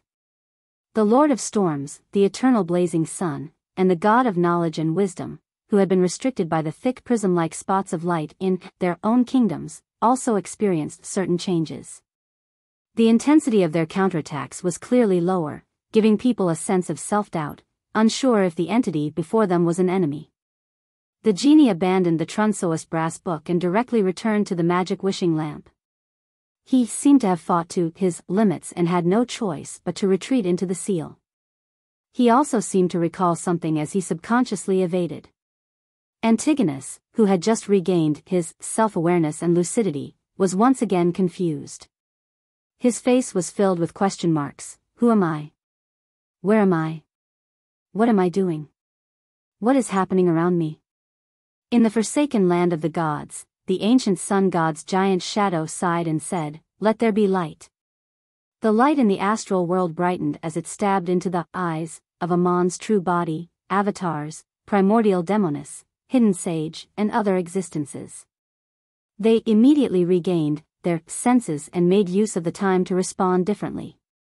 The flood of information suddenly dispersed and fused with the various symbols around it, instantly disappearing.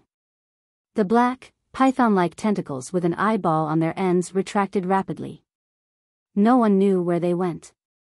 Amon's true body looked at Klein, who had just advanced, and gave up the chance to exert his influence while his condition was unstable. He raised his hand and adjusted the crystal monocle on his right eye. His figure split into multiple seemingly illusory and realistic doors. The doors opened and closed at the same time, preventing any existences like the Evernight goddess from knowing where Amon's true body had gone to. After Amon's true body left, his avatars faded and disappeared in a bizarre manner. This was using a loophole, turning the act of Amon's true body leaving to being equivalent to Amon's leaving. At the same time, the giant shadow that the ancient sun god had expanded only to shrink and transform back into Adam, who carried a thick shadow on his back. Beneath the feet of this visionary, the sea that contained all colors instantly dissipated as though it had returned underground. Looking up at the astral world, Adam returned to the back of that shadow screen through a crack.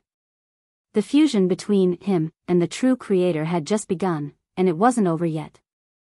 The attempt to raise himself to the level of half a great old one was actually rather difficult and risky. This would make their progress a lot slower in the future. In the astral world, as the war subsided, the natural barrier formed by plants and the portraits of civilization faded away, along with the illusory crimson moon. The Lord of Storms, eternal blazing sun, and the God of knowledge and wisdom first shattered the thick spots of light outside their divine kingdoms. Then, they calmed down and returned to continue blocking the world barrier's cracks. The Evernight goddess, who was floating above the ancient palace, put away the pitch-black coffin, the twilight sword, the bird-shaped, golden accessory, and her forearms. She cast her gaze downwards. After the translucent dark-colored cloak produced the mask, it transformed into Klein's body. Klein pressed one hand against the almost invisible mask on his face, and he placed the other at his abdomen. His back was slightly arched, as though he was suffering indescribable pain. Just as he raised his head and looked at the Evernight goddess's face that was covered with a thin black veil, a pitch-black cloak appeared outside his body. Slippery and sinister tentacles extended from beneath the cloak. After becoming the fool, the celestial worthy of heaven and earth for blessings in him had undoubtedly awakened further. The crazy ravings and roars continued to echo in Klein's ears, tearing through his mind, letting him know that this was going to be his future. There was no way to kill the Lord of the Mysteries. Even if his will was slowly worn down by time, his consciousness would remain forever. He could snatch Klein's body at any moment and completely revive. If it wasn't for the fact that he had just killed the Lord of the Mysteries as well, making the awakening him weaker than what Klein expected, Klein suspected that he might not be able to survive. All he could do was watch as his body collapsed and he became another existence. Of course, he could still seek the Evernight goddess's help to give him a drop of the river of eternal darkness's river water. However, this wasn't a long-term solution. He could only delay it for some time before ultimately facing it. Relying on his own consciousness and anchors, Klein stabilized the consciousness of the celestial worthy in him. At this moment, he was unable to speak. The Evernight goddess above nodded gently and said, "What you need now is stability." With that said, her figure was wiped inch by inch as she returned to the divine kingdom in the astral world. Klein turned his head to look at the slightly dazed Antigonus. With a thought, he returned to Sapphira Castle. Sitting in the half-collapsed palace, Antigonus sat on a huge stone chair. He felt as though he had just been through a very, very long dream. Inside Sapphira Castle, Klein sat at the fool's seat and focused on stabilizing his mental state. Just like before he achieved an initial level of stability, he had no way of seeking treatment from a psychiatrist. Unless he paid a visit to Adam, it was very likely that he would go even crazier. With some stability, Klein quickly checked the authorities he obtained. It was called fooling. Not only did it contain history, time, fate, change, and concealment, but it also included the mind domains of blind stupidity. The simplest application was to lower an enemy's intelligence. Just as Klein was about to research them further, his spiritual perception was triggered. Someone had invaded Sapphira Castle. And only when the enemy successfully invaded did Klein obtain a notification. Klein suddenly looked up and saw that the grayish-white fog had formed a door at the other end of the long model table. A figure wearing a pointed hat, a classic black robe, and a monocle walked out. Amon. There was a tinge of darkness in Mr. Error's eyes as his smile appeared somewhat crazy. He leisurely looked around and nudged his monocle. He said with a smile, "Are you pleasantly surprised?" Klein wanted to use Sapphira Castle to expel him, but he realized that at some point in time, Amon had gained control over Sapphira Castle. Amon cast his gaze at him, pulled out a chair and sat down, chuckling. "I released the suppression of the Lord of the Mysteries in my body. Him being the owner of Sapphira Castle makes me equivalent to being the owner of Sapphira Castle. Of course, I can enter. This is very risky. Even in the past, I didn't dare to try it before, but since you've grown to this extent, I can only take the risk. This is very exciting. I'm quite pleased with the effects." As Amon spoke, slippery and sinister tentacles appeared beneath his clothes.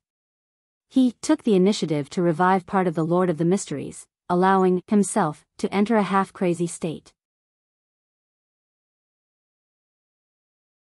As Amon spoke, Klein appeared to be listening, but he had actually attempted to leave Sapphira Castle. This wasn't because he wanted to give up or surrender, nor was it because he was too timid and subconsciously considered fleeing first. Instead, he believed that this was the best solution for the current situation.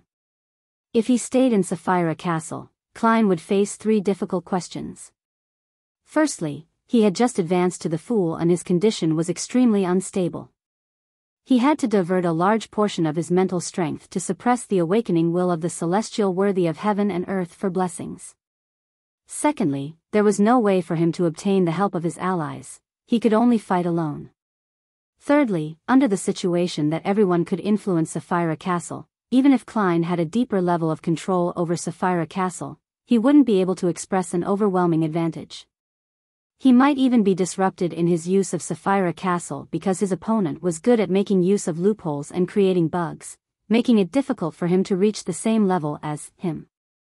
This way, when a sequence 0 the Fool faced a half-crazed, dual pathway error and door. Even if he wasn't in a scenario of facing a 100% failure rate, the chances of winning were extremely minute.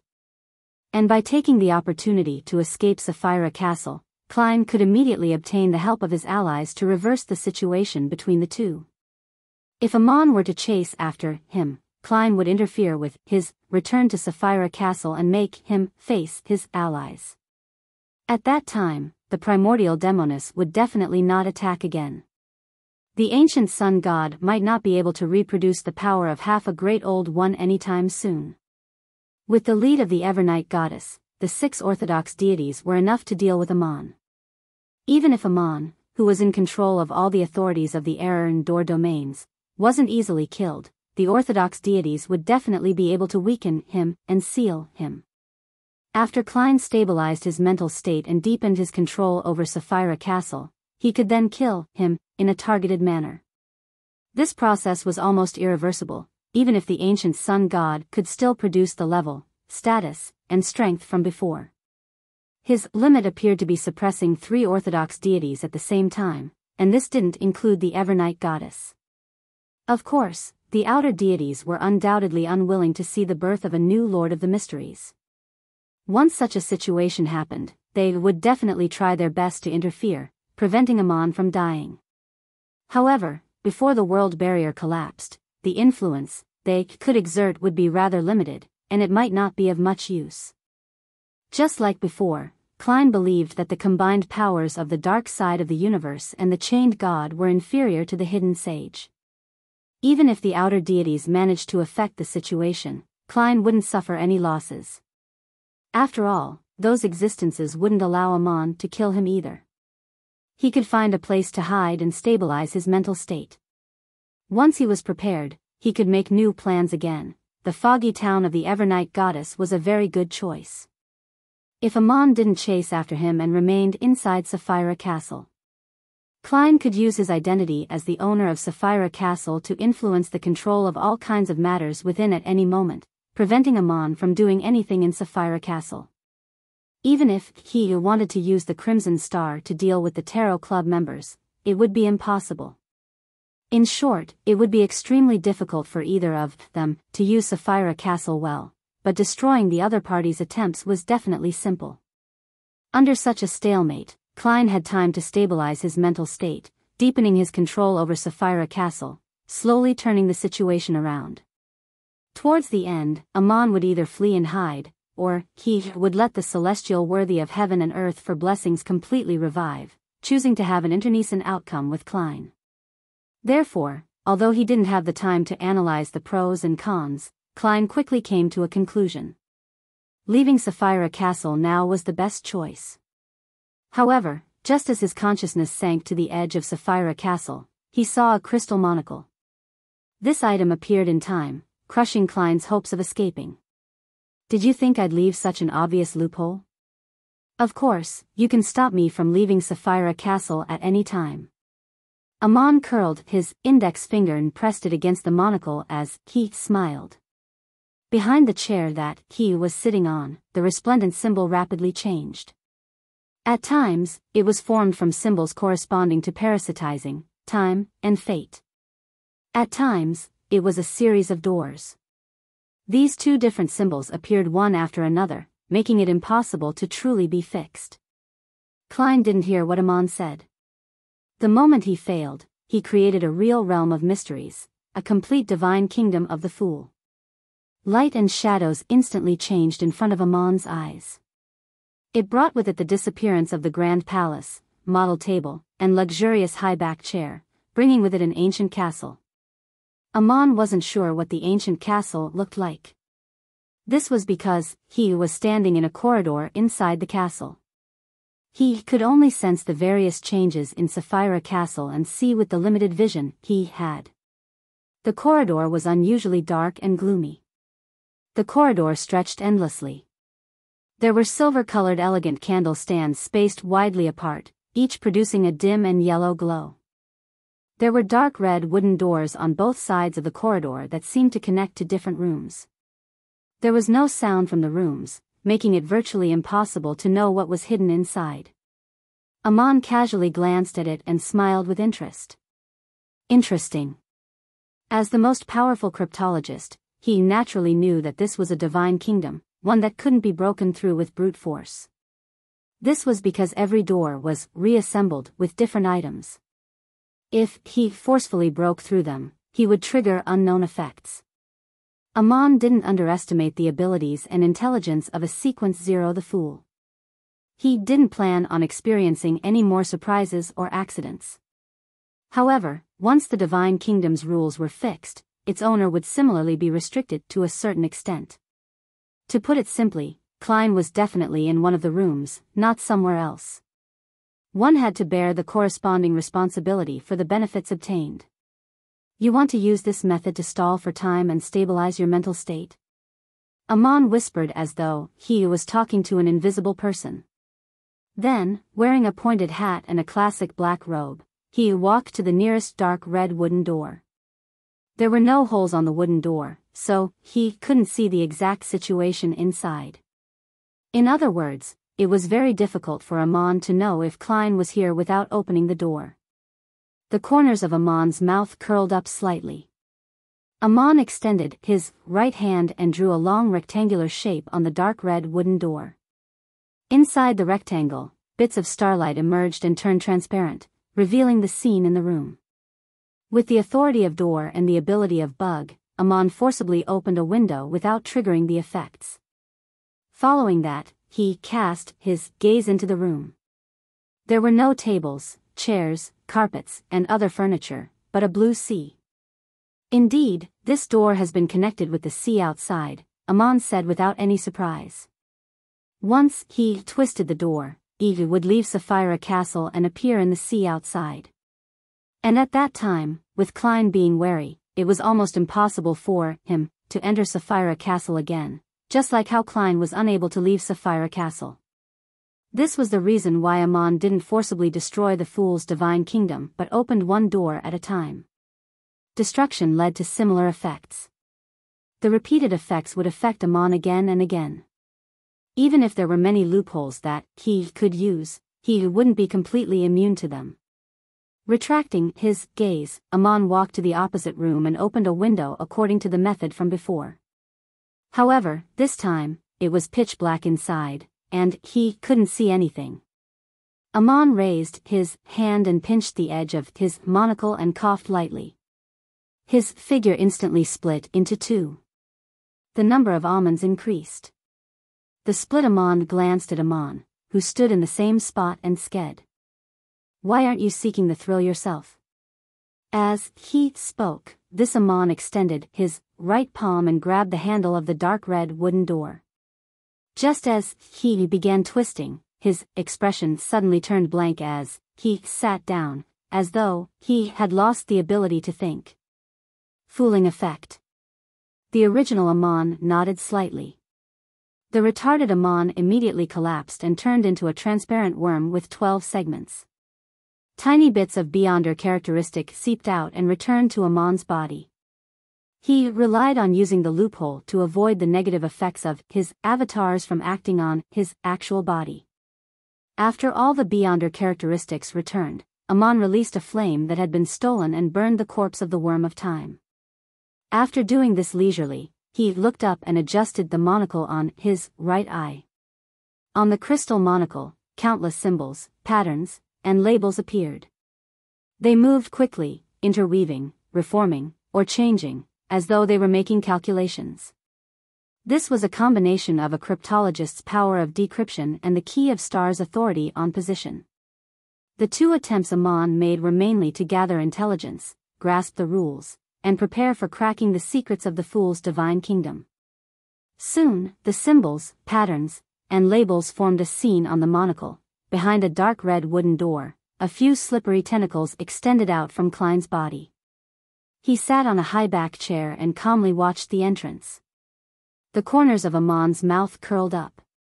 With a flash, he appeared in the room. However, everything before his eyes suddenly collapsed. Klein with the Fool's aura quickly turned thin, turning into a card. On the card, Roselle Gustave was wearing a gorgeous head accessory and colorful clothes, holding a stick with luggage hanging from it. His eyes were filled with longing. The Fool card. The Fool card from the Cards of Blasphemy. Klein knew that relying solely on paper figurine substitutes and adding the fooling effect and grafting his true aura onto it wouldn't be able to deceive a top-notch swindler like Amon. Therefore, he used the Fool card, which had some convergence powers, as his paper figurine. Although Sapphira Castle couldn't be used again, this was Klein's home ground after all. There was his junk pile, the various items he had gathered, and the newly obtained Trunsois brass book and the borrowed magic wishing lamp. Chapter 1383 stipulated rules. With the Klein in front of Amon turning into the Fool card, the room shrank and revealed its original appearance. It was an iron cigar case that had marks of being corroded slightly. It had fused with the aura of Sapphira Castle. Klein's figure appeared out of nowhere as the entire divine kingdom of the Fool collapsed. As the magnificent palace reappeared, he grabbed the vessel that carried the Fool card and Amon's true body and suddenly closed it. He didn't have hopes of using this item to seal Amon, who wielded the corresponding authority of the door pathway. All he wanted was to buy some time and find a chance to throw Amon out of Sapphira Castle and retrieve the initiative. But at that moment, Klein, who was wearing a black trench coat, paused. His other hand took out a crystal monocle from the void with his other hand and placed it in his right eye. Behind him, Amon, who was wearing a pointed hat and a classic black robe, quickly outlined his figure. His eyes were dark and wild as he laughed. "What made you think that I didn't use an avatar?" Before he finished his sentence, Klein's figure that had been parasitized rapidly turned thin, turning into a crude paper figurine. Klein was cautious and hadn't used his true form either. He relied on a paper figurine substitute that had spirit body threads grafted. He knew very well that he would rather give up an opportunity than make mistakes when fighting Amon. Once he made a mistake, under the suppression effect of a bug, it would be very difficult for him to turn the tables. With regards to the situation of the prey turning into a paper figurine, Amon didn't seem to be surprised. All he did was raise his hand to touch the crystal monocle. At the other end of the Grand Palace, Klein, who was wearing a top hat and a trench coat, uncontrollably walked out of the Fool's automatic concealment. He raised his right hand and took out a crystal monocle from the void with great difficulty, slowly moving it towards his right eye. During this process, Klein's expression was filled with resistance and rather warped, as though he couldn't control his hand. The half-crazy Amon smiled leisurely. "You can use paper figurines to replace you, but so can paper figurines replace you. It being parasitized is equivalent to you being parasitized. Everything is relative, and all of them have loopholes. No beyonder power is uncrackable. They can be used in any suitable situation." He made use of the relationship of the paper figurine substitute and the main body to create a bug. Although Amon looked like he was unable to control his desire to speak due to his madness, it didn't stop him from corroding Klein with his full strength. He strengthened the parasitizing bit by bit, making Klein truly wear a monocle and become him. At that moment, Klein's body suddenly collapsed. He had taken the initiative to do so. He split into countless transparent maggots that swam in all directions. Among these worms of spirit, there were a few worms of time with 12 segments mixed in. Strictly speaking, Amon's worms of time could forcefully parasitize very tiny creatures like the worms of spirit. However, when Klein split up, he took the initiative to use his fooling authority to confuse the order of time. He fooled the few worms of time, making them split up only towards the end. Unable to find the cluster of worms of spirit, they lost their target for parasitizing. In the next second, the scene in Sapphira Castle changed again. Klein once again used the Realm of Mystery's powers to create a new divine kingdom for the Fool. Amon instantly entered a room. This place was covered with a thick yellow carpet with a crystal chandelier hanging from it. There was a door on each wall, and it was unknown where they led to. At the same time, there were oil paintings depicting various eyes hanging from the four walls. There was no need for any special scrutiny. With just a glance, Amon knew that the 4 doors corresponded to different effects. The main purpose was to delay his actions and create enough time for Klein to make subsequent preparations. The corners of Mr. Error curled up slightly as he cast his gaze to the ground. He extended his right fist and stretched out his fingers. An illusory door appeared on the thick yellow carpet. The door quickly moved for a second before it became fixed in place and silently opened. However, with the opening of the illusory door, the doors around the room began to move strangely. The doors creaked and opened.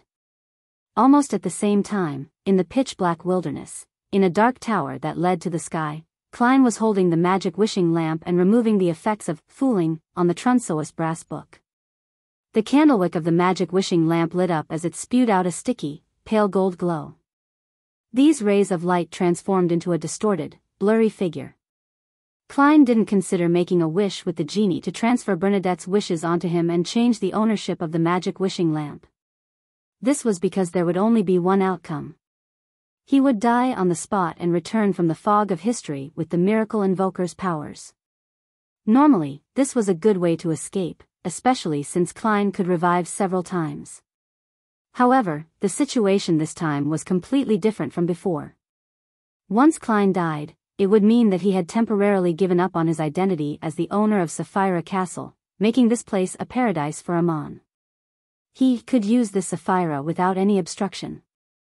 Under such circumstances, Amon could completely fool history, interfere with fate, and suppress Klein's resurrection, making him truly die. The ones who were most effective against a Beyonder were definitely higher sequence Beyonders of the same pathway. Therefore, Klein's current plan was to use the status of the genie to better use the Trunsois brass book. If the genie didn't exert a certain influence, the rules set by the Trunsois brass book definitely wouldn't be biased towards Klein. It would only restrict all existences other than itself. As the genie's blurry, pale gold figure took form, the Trunsois brass book produced the sound of colliding metal and quickly flipped to the second half of the book that allowed writing. Without any gap in time, new text appeared on the brass page: "Theft is prohibited here." If Klein had the choice, the most suitable rule would be, "Acts of theft are prohibited here," because the former clause was a law. It couldn't stop someone from committing theft ahead of time, and it could only deliver punishment after the act. Furthermore, punishment for first-time thieves was inevitably light, something the Amons could withstand. His idea restricted the possibility of such actions. There was no such thing as theft. However, there was no way for the Trunsois brass book to make such a rule right now. One had to wait until the provisions were watertight enough, and that it had awakened to a certain extent before that was possible. Previously, the genie had relied on his close connection with the Trunsois brass book, his high status, and all his strength before he could enforce similar rules. At this moment, he was already drained and unable to do such things. At present, all Klein could do was try his best to stall for time so that the Trunsois brass book could produce a sufficiently strict setup of laws to target Amon so as to act in concert with his fooling authority. At this moment, in the room that trapped Amon, as the illusory door on the ground opened, the 4 real doors shook and cracks appeared. This would bring about many unknown effects. Suddenly, the sound of a bell rang out from an endless distance away. At some point in time, Amon had transformed into an ancient, mottled stone wall clock. On the wall clock, the second hand formed by the worm of time suddenly paused. Gong! As the bell reverberated, everything in the room froze strangely, including the 4 doors. The only exception was Amon. He had transformed back to his pointy-hatted, classic black-robed look. With a smile, he calmly raised his left hand and tightened his 5 fingers. In the next second, the strange frozen state was broken. The 4 doors that were about to open had closed again with a bang, leaving no gaps behind. Amon's figure descended and burrowed into the illusory door that wasn't closed. Just as he used this method to leave the room, he discovered that he had arrived in a pitch-black wilderness. There was a dark tower that seemed to pierce the sky in the distance. Inside the tower, the Trunsois brass book in front of Klein had formed a second rule: deception is prohibited here. Although Amon couldn't see what was happening, it was as though he had sensed something. After all, a high-ranking person who used the rules of deception as entertainment was undoubtedly able to sense the changes in the rules. Otherwise, there was no way of accurately finding loopholes. He immediately raised his hand and adjusted the monocle stuck in his right eye. On the surface of the crystal monocle, a blinding, pure white light spewed out, illuminating the wilderness. There were no longer any concealed existences here. This was the eternal daytime that he had previously given to Klein and retrieved from Klein's main body. In such an environment, the dark tower melted inch by inch. Klein floated in midair with one hand holding the magic wishing lamp, and the other holding the staff of the stars. In front of him was the open Trunsois brass book. Amon took the opportunity to stretch out his hand that was holding onto the monocle. From a distance, he gripped Klein's projection to his palm. Behind him, the shadow that had been dragged out by the eternal daytime seemed to become fainter as it twisted with vitality. Without a sound, Amon began stealing Klein's various Beyonder powers. He didn't deliberately seek out the fooling authority. Instead, he chose to be random to increase the success rate. However, with a flash of light, what fell into his palm was only a simple paper figurine. Grafting. Paw. The shadow behind Amon's back was lashed by an invisible whip, and he was completely unharmed. He created an error, letting his shadow replace him. Following that, Amon laughed as his voice resounded in Klein's ears. "Genie, I can also promise to send you back to the cosmos. Look, I wasn't punished. This means that I'm not swindling you." Chapter 1384 Conceptualization. Upon hearing Amon's words, Klein's heart sank. Before this, he wasn't worried that Amon would collude with Genie, because he was a top-notch swindler. No promises he made could be believed. As for Genie, he had encountered the former Lord of the Mysteries. He was considered a victim of such matters in a similar vein. Therefore, he would definitely use his most wary of approaches to deal with Mr. Error. This was the result of a lack of trust. Sometimes, lying, cheating, and swindling could indeed increase the profits in the short term, but in the long term, it was better to be honest. But now, the Trunsoist brass book had just formulated the rule of deception is prohibited here. And Amon didn't receive any punishment after making the promise. At the same time, Klein and Genie didn't notice him using any loopholes. This proved how true and effective Amon's words were. It was from the bottom of his heart and wasn't a scam. Genie could even rely on his own level and traits to distort the sentence from "I can promise" to "I promise." It would make it impossible for Amon to go back on his word. If he did, he would suffer damage at the level of a great old one. This made Klein not help but wonder if the rule that deception is prohibited here was secretly guided by Amon or deliberately created by Genie, making any Lord of the Mysteries candidate to promise to return him to the cosmos. To Genie, he didn't suffer any losses in such a deal because Klein himself owed him a promise. If it were any other scene, Klein would still have the time to communicate with Genie and rebuild his trust.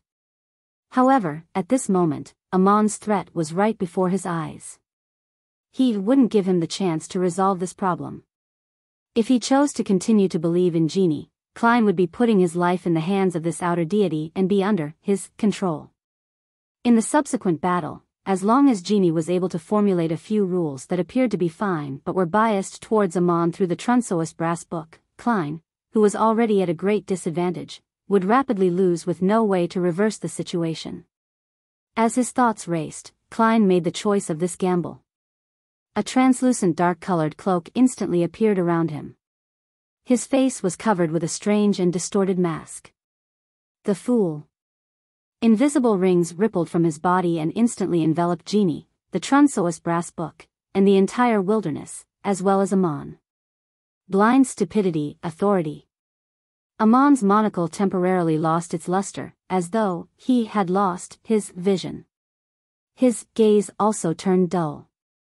The speed of text being written on the Trunsoist brass book clearly slowed down, as though it would take 15 minutes or even hours to think up the next rule.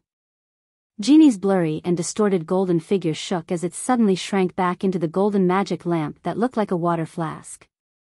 It was unknown if it was escaping or if it was purely an instinctual reaction.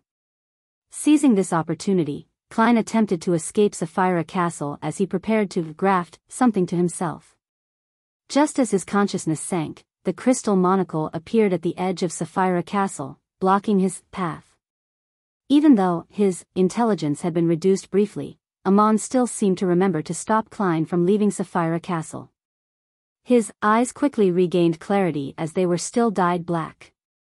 His mouth slowly opened as he laughed uncontrollably. I've written this matter into my instinct. This is a good way to resist the effects of blind stupidity. Clearly, he had cheated the rules and lied to himself, making his instincts believe that this was what he wanted. Klein wasn't depressed.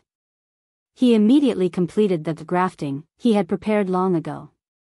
In the cosmos, a giant star that emitted light and heat suddenly dimmed. In the wilderness, with the effects of eternal daylight, an orange sun with a destructive aura and a heavy feeling descended from the sky. The entire wilderness collapsed and curled up as though it was going to charge straight into the star. At the same time, everything here was ignited, including Amon.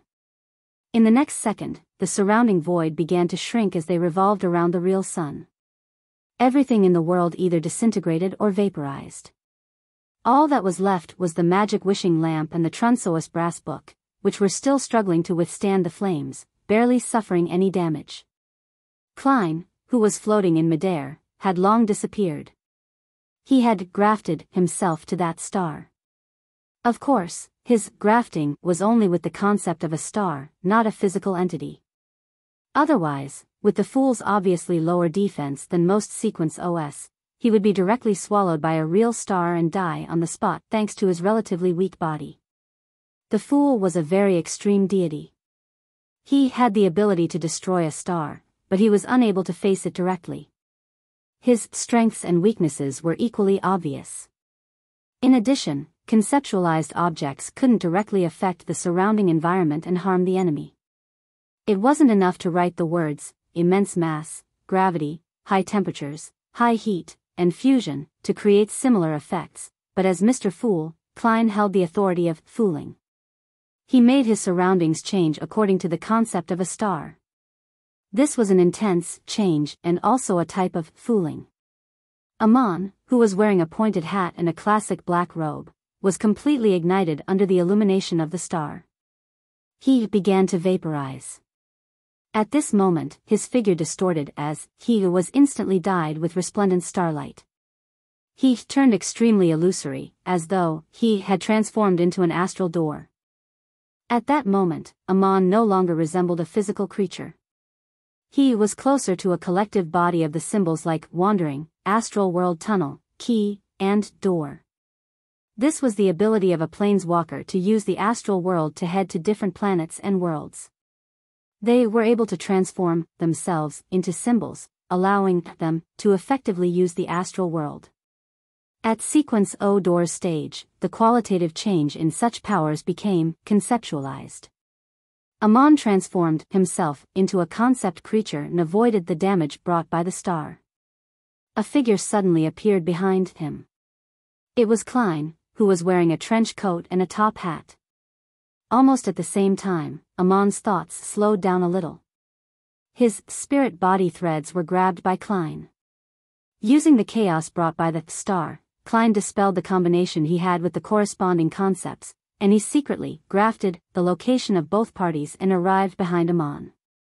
Originally, without the concept of reassembly, the star's influence on the surroundings would immediately stop.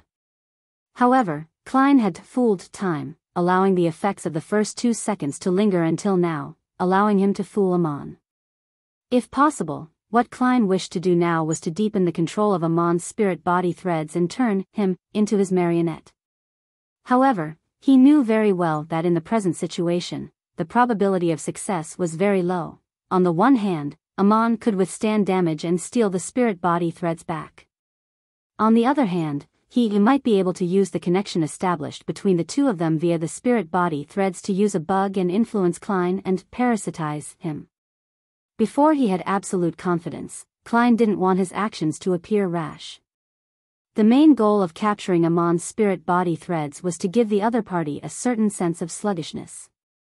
This was a performance of the fooling authority during the stage of transforming into a marionette. And with Klein's present state, he was naturally more willing to choose such a low-level but effective method. This would be less of a burden on him, and it wouldn't seriously affect his mental stability like when he used the authority of fooling. At this moment, apart from Amon, his enemy also included the celestial worthy of heaven and earth for blessings in his body. Of course, Amon was the same.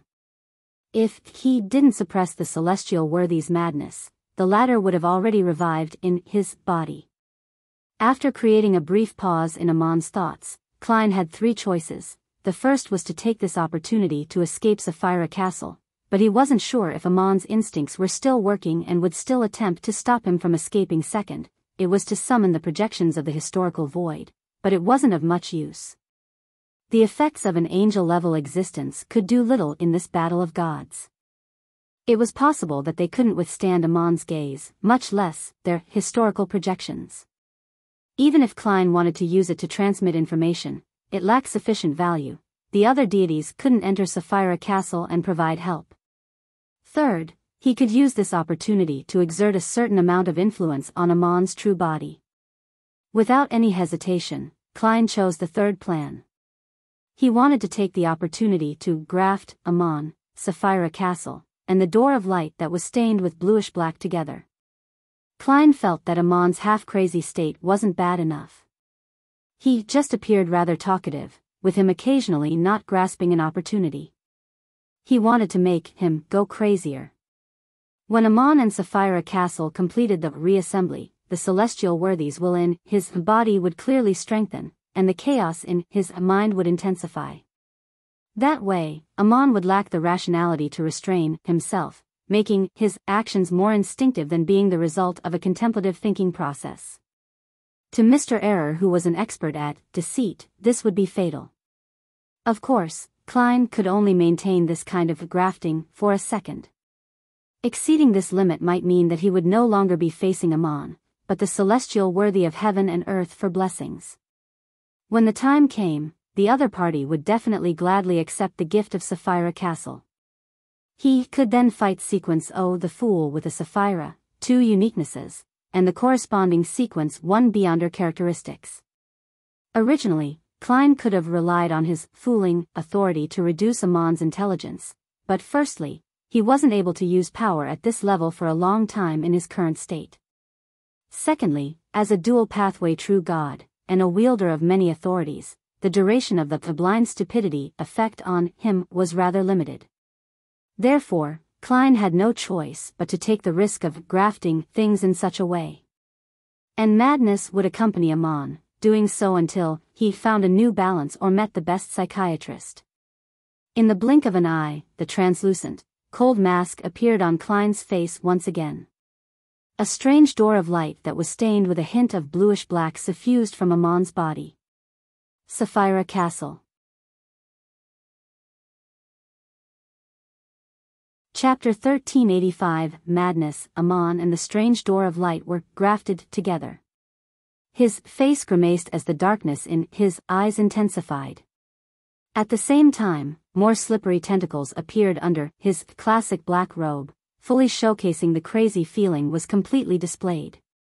Just as Klein was preparing to sever the connection between Amon and Sapphira Castle and make him maintain his madness, the corners of Amon's mouth curled up.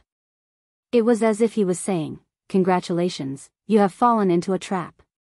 His face was immediately covered with a translucent mask that was similar to the fool's uniqueness, but one that was even more illusory. Klein's mind tensed up, and without a second thought, he immediately used the authority of fooling, without any regard for the consequences. But before he could react, his thoughts slowed down. He was in a dazed state that he didn't know what to do. Fooling.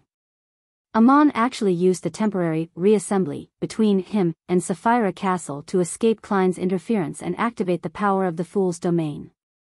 Such an action completely exceeded his instincts and was more like a meticulous trap. Amon didn't seem to be crazy enough. This true god of the error and door pathways immediately removed the grafting of himself to Sapphira Castle, allowing the mysterious door that was tainted with hints of bluish-black to quickly fade away to prevent him from being tainted further. After dealing with this latent danger, Amon raised both hands, his thumbs and index fingers touching each other to form an oval. In the oval, starlight lit up, perfectly embracing Klein's figure. Right on the heels of that, Amon's hands suddenly parted to the side as though they were tearing something apart. This seemed to be a heavy task. With the tearing sounds of paper, the area where Klein's body was in seemed to turn into glass. Under the intense impact, countless cracks appeared as they shattered bit by bit. This was a form of regression and the destruction of space. Unable to withstand it at all, Klein's body could only turn into paper fragments that flew in the air as the surrounding void collapsed and shattered. These bits of paper were instantly swallowed up by the darkness. By the time the space collapsed, Klein's paper figurines were almost exhausted. Of course, he also relied on the level and traits of the Fool to forcefully escape the effects of blind stupidity. And at this moment, Amon had already split into countless figures. Some of them were purely avatars, some were replicas on the level of symbolism, while others were left behind from constantly blinking. At that moment, the sky above Klein's head and the surrounding wilderness were occupied by almonds. They wore pointed hats and monocles, blocking every single loophole. Some of these almonds transformed into old, mottled, bluish-black wall clocks. Some of them turned into pure starlight, as though they were trying to create a cage. Some extended their hands, doing different levels of theft. Some of the monocles glowed as they used various items that they had stolen from the past. Some simulated various abilities, either exerting limitations, interference, or attacks. In the Marauder pathway, theft was a core skill, one of its main symbols. The difference between it and a seer's control of spirit-body threads was that, as one advanced through the sequences, not only did its effects and success rate increase, it also obtained a deeper level of conceptualization. At sequence 9 to sequence 7, theft happened on items. At sequence 6, theft happened on beyonder powers. After advancing to sequence 5, theft happened on thoughts and ideas. At sequence 4 and sequence 3, theft became life, including parasitic theft at the physical level. And at sequence 2 level, the range of theft broadened to fate, identity, self-awareness, and beyonder characteristics. As for sequence 1, theft could temporarily happen on time, anchors, and authorities. Therefore, when an error faced a true deity, he could also use theft that had reached the level of authority. With a gong, the ancient wall clocks paused in unison. This caused the surrounding environment to freeze, causing the destroyed wilderness from the sun's blast to become extremely quiet. Even the destruction was frozen. At that moment, Klein seemed to lose his body. All that was left was a translucent dark-colored cloak and a bizarre ice-cold mask. Under the cloak and mask was rich darkness. Nothing could be seen other than the slippery and sinister tentacles that extended out. In such a state, Klein seemed to escape the limitations of time. In a frozen environment, he moved like a fish. Through various cracks in reality or concept, he emerged from the encirclement of the almonds. He once again used his fooling authority. This time, he fooled time. The ancient wall clocks vanished, and in the desolate wilderness that had almost completely collapsed, time returned to its normal flow. The almonds stopped, their attempts suddenly merged into one, and it blinked behind Klein, preventing him from having a breather. His left palm reached out, and as he retracted it, he clenched his fingers. Around Klein, the space suddenly became shrouded in shadows, making it look like a thin fishnet veil. The fishnet veil began to twist and reassemble, as though they formed a sufficiently strong cage that trapped Klein inside. An illusory door appeared above the cage as it moved quickly without being fixed in place. However, Klein's figure suddenly appeared outside the cell, as though he had never been sealed by Amon's door authority. He had fooled history and had split his previous and future self. Hence, the one imprisoned in the cell became his historical projection. This was the scholar of yours powers deepening under the fooling authority. As he had relied on an advancement ritual based on fooling history, Klein's the fool powers in such a domain were stronger than when he fooled time and fate. As soon as he escaped the spatial cell, Klein immediately used the realm of mysteries to create a new divine kingdom of the fool. This was to stall for time and find a chance to stabilize his mental state. He had used the fooling authority multiple times, and the weak balance in his body was on the verge of collapsing. If he didn't stabilize his mental state as soon as possible, the will of the celestial worthy would awaken further. This was also a serious problem. At this moment, a huge crystal monocle appeared in front of him. On this monocle, layers of sparkling lights surged out and flooded him instantly. Klein's mental state suddenly stabilized, but the price was to lose all his emotions and desires. He didn't even want to resist. All he wanted was to stand there quietly and wait for the impending destruction. This was like an ordinary person being injected with a huge dose of anesthetic. At the same time, an illusory book appeared in the layers of light. The book opened, revealing a sentence: tormented by the Lord of the Mysteries' mental corruption, Klein Moretti had always been in great pain and a state of extreme exhaustion. After the intense battle, he has finally reached his limits due to the influence of his mind. He had decided to give up and stop resisting. Behind the huge crystal monocle, Amon, who was wearing a pointed hat and classic black robe, quickly outlined himself like a mountain. He looked at Klein, who had given up resisting, and his dark eyes turned lighter as the corners of his lips curled up. "I stole it. How is it?" Klein raised his head to look at Mr. Error, and he tried hard to open his mouth. He said weakly, "You were pulling off a deception from the beginning?" Amon raised his hands and said with a smile, "Unfortunately, you realized it too late." He made his thumbs and index fingers touch each other, forming an oval. In the oval, starlight lit up, illuminating Klein's figure. Right on the heels of that, Amon solemnly separated his hands, tearing apart the void where Klein and the surrounding environment relied on to live. The void was like glass, shattering into pieces like the collapse of a skyscraper. However, all the collapsing and destruction circled Klein's body without directly affecting him. He was like a small fishing boat that calmly cruised through a storm. It appeared out of place and disharmonious, as though it didn't seem to belong here. Amon raised his hand and adjusted his monocle on his right eye, the smile on his face somewhat faded. A translucent cloak kept popping up and disappearing over the surface of Klein's body. He looked at the mountain like Amon, his eyes turning darker.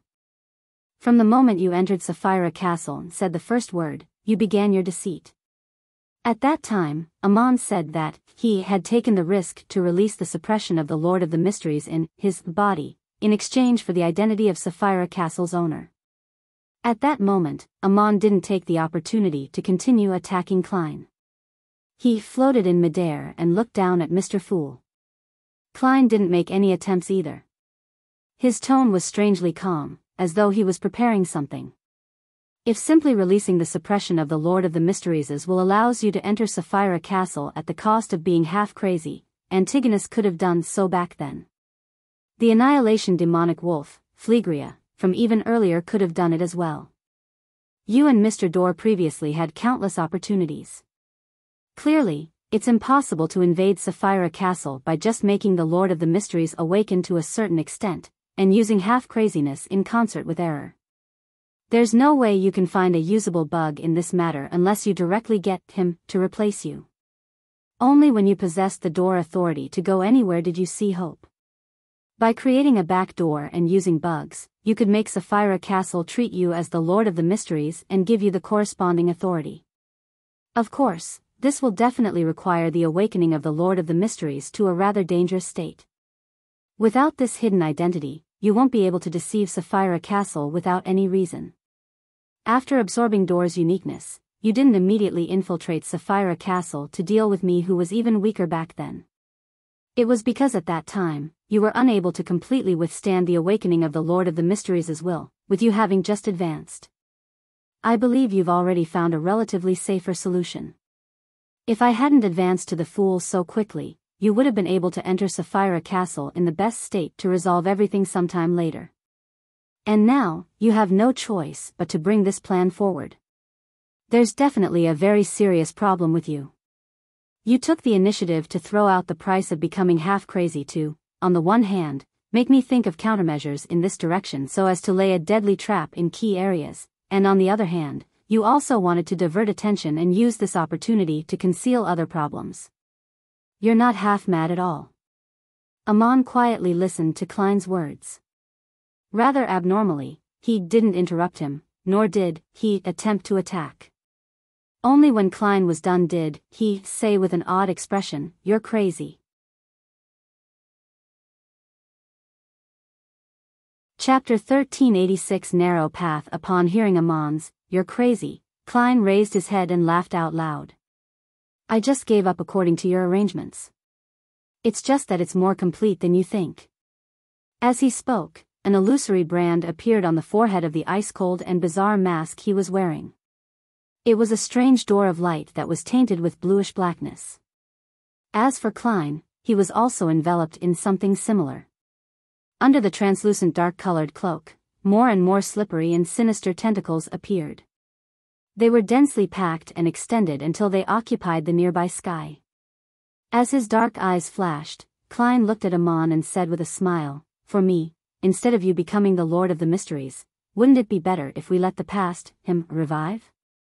After his mental state stabilized and he figured out the key to Amon's surprise attack, Klein's thoughts of giving up removed his resistance towards the Lord of the Mysteries' will in his body, allowing him to further revive. It was precisely because of this that he was able to control Sapphira Castle at critical moments and borrow the power of error to avoid the collapse of the space created by Amon. Without waiting for Amon's response, the corners of Klein's lips curled up as he said with a smile, "After you were corrupted by Sapphira Castle and showed signs of madness, you immediately recovered and could use Sapphira Castle to create the effects of a blind stupidity. After releasing the suppression of the Lord of the Mysteries' will in you, you didn't enter a half-crazy state, as there are external powers helping you. You should have an extremely key important avatar. It might even be like Pala's choice to lower his level. It's sleeping at Adam's place, and it allows a visionary like him to personally protect your mental state. As long as the awakening of the Lord of the Mysteries' will doesn't exceed the limits of what Adam can withstand, you won't go crazy here if you don't lose control there. Therefore, your most serious problem is that you have to maintain a normal connection with that body. Once it's interfered with, your condition will be in trouble. And this connection is actually very weak under Sapphira Castle's isolation effect. You deliberately showed a half-crazed state for two reasons. Other than luring me to find an opportunity in this direction and stepping on the trap you set up, you were also hiding this fact so that I won't be able to target this aspect while engaging in a battle with you. Of course, there are plenty of problems outside these ones. After all, you aren't fully prepared. If I had discovered these problems earlier, even if I was a king of angels with the uniqueness, there's no way for me to defeat you." Amon listened quietly and raised his hand to adjust the crystal monocle in his right eye. The corners of his lips curled up as he let out a sigh with a smile. Upon seeing this, Klein smiled and shook his head. "You truly are powerful, cunning, and terrifying, truly worthy of the title of God of Deceit. If it wasn't for the fact that I had long considered what I would do when forced into a corner by you and had no other choice, I definitely would have hesitated just now. And if I hesitated slightly, I would have already died. In that case, Amon would completely control Sapphira Castle, preventing Klein from returning from the fog of history for a resurrection." Amon stared at the increasing number of sinister tentacles extending out from under Klein's dark-colored cloak. He slowly took a deep breath and said with a smile, "The Lord of the Mysteries in you is about to truly awaken." Klein's smile had a nerve-wracking feeling to it. "You can also compete with me on this point. Our next battle is very simple. it's a competition of who awakens the Lord of the Mysteries' will to a greater extent, a competition of whose control over Sapphira Castle is deeper. 50%, 70%, 90%, until we reach 100%. Then, with a bang, we explode and he returns. What do you think? Are you going to take the bet? Let's see who can't hold on any longer first. It's very thrilling, very interesting, and very suited to your preferences. It's like the roulette that's popular in Faisac. 2 people, each having a revolver and a bullet inside. They take turns pulling the trigger at their temples. Whoever gives up first results in his opponent winning. And if no one gives up and persists until the end, there won't be a winner. He will be the winner. Amon's brows pricked up as he smiled without saying a word. Klein looked at him and said with a smile, although you've always been pursuing thrills and are known to be a risk-taker, you achieve your goals most of the time. Not only do you not lose much, you often gain a lot. And in the few failures that you do experience, you only lose some of your avatars and some items. You've never suffered any serious injuries or been placed in a desperate situation. Your every action is a product of meticulous planning. Even if you fail, you will have a way out. Does this mean that you value your life more than I imagined? You do like thrills and seek it for pleasure, but to do so regardless of the price is just an image you portray. How can a real god of deceit wager a bet with himself at stake? Of course, this is just my own guess. Perhaps it's wrong. Anyway, do you want to take the bet?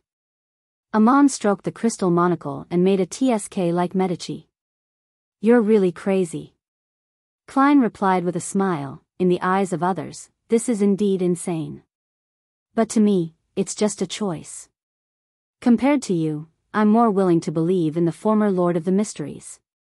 He is a true great old one, looking down on the universe from high above and treating most of the living beings as insects. This would make him distance himself from reality. Besides, I should still have time to get the genie to be my witness. I'll get the Lord of the Mysteries to promise me certain things.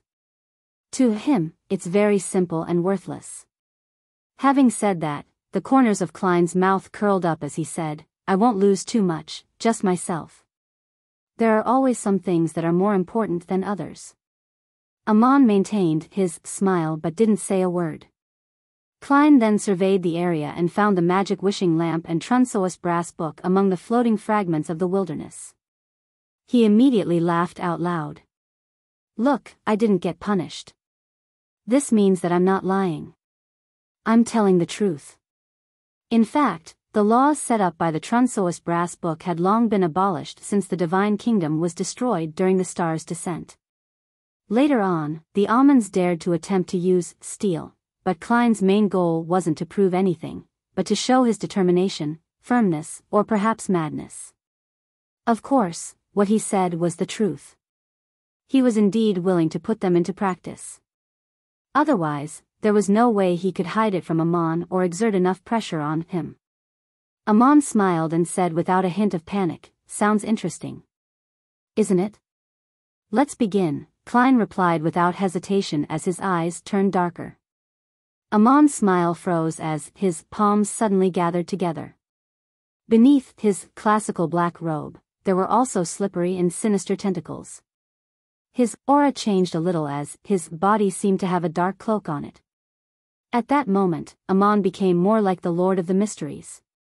However, he wasn't competing with Klein in the progression of the awakening of the Lord of the Mysteries. Instead, he was using this to deceive Sapphira Castle to create a corresponding bug and creating a chance to escape. If the authority of the error were to take effect at the same level, it would often have different preconditions. First, the medium and target had to be similar enough. Second, there was a certain connection between the two. Third, there were certain logical contradictions between certain matters or objects. Fourth, some of the rules were indeed incomplete. Fifth, while not directly affecting the target, construct an erroneous environment as a divine kingdom. In this aspect, the restrictions of fooling were even fewer, but once an error satisfied the conditions, it would be difficult to defend against or terminate it. Amon now wanted to take the initiative to disguise himself and satisfy the first category. This was similar to the invasion of a virus. First, it had to make the other party believe that they were on the same side to avoid detection and then paralyze any defenses to achieve their respective goals. When a fruit looked like a strawberry, smelled like a strawberry, tasted like a strawberry, then it would basically be considered as a strawberry. But in reality, there might be an exception. At this moment, Amon's appearance resembled that of the Lord of the Mysteries. His aura was like the Lord of the Mysteries, and his powers were like the Lord of the Mysteries. His mental imprint was also similar to the Lord of the Mysteries. With the authority of an error, it would naturally make Sapphira Castle believe that he was the Lord of the Mysteries. Suddenly, Klein's damaged the fool divine kingdom completely collapsed. The grand and ancient palace and the modeled table inside appeared. The grayish-white fog beneath Sapphira Castle rose and enveloped the space. The grayish-white fog split into two waves.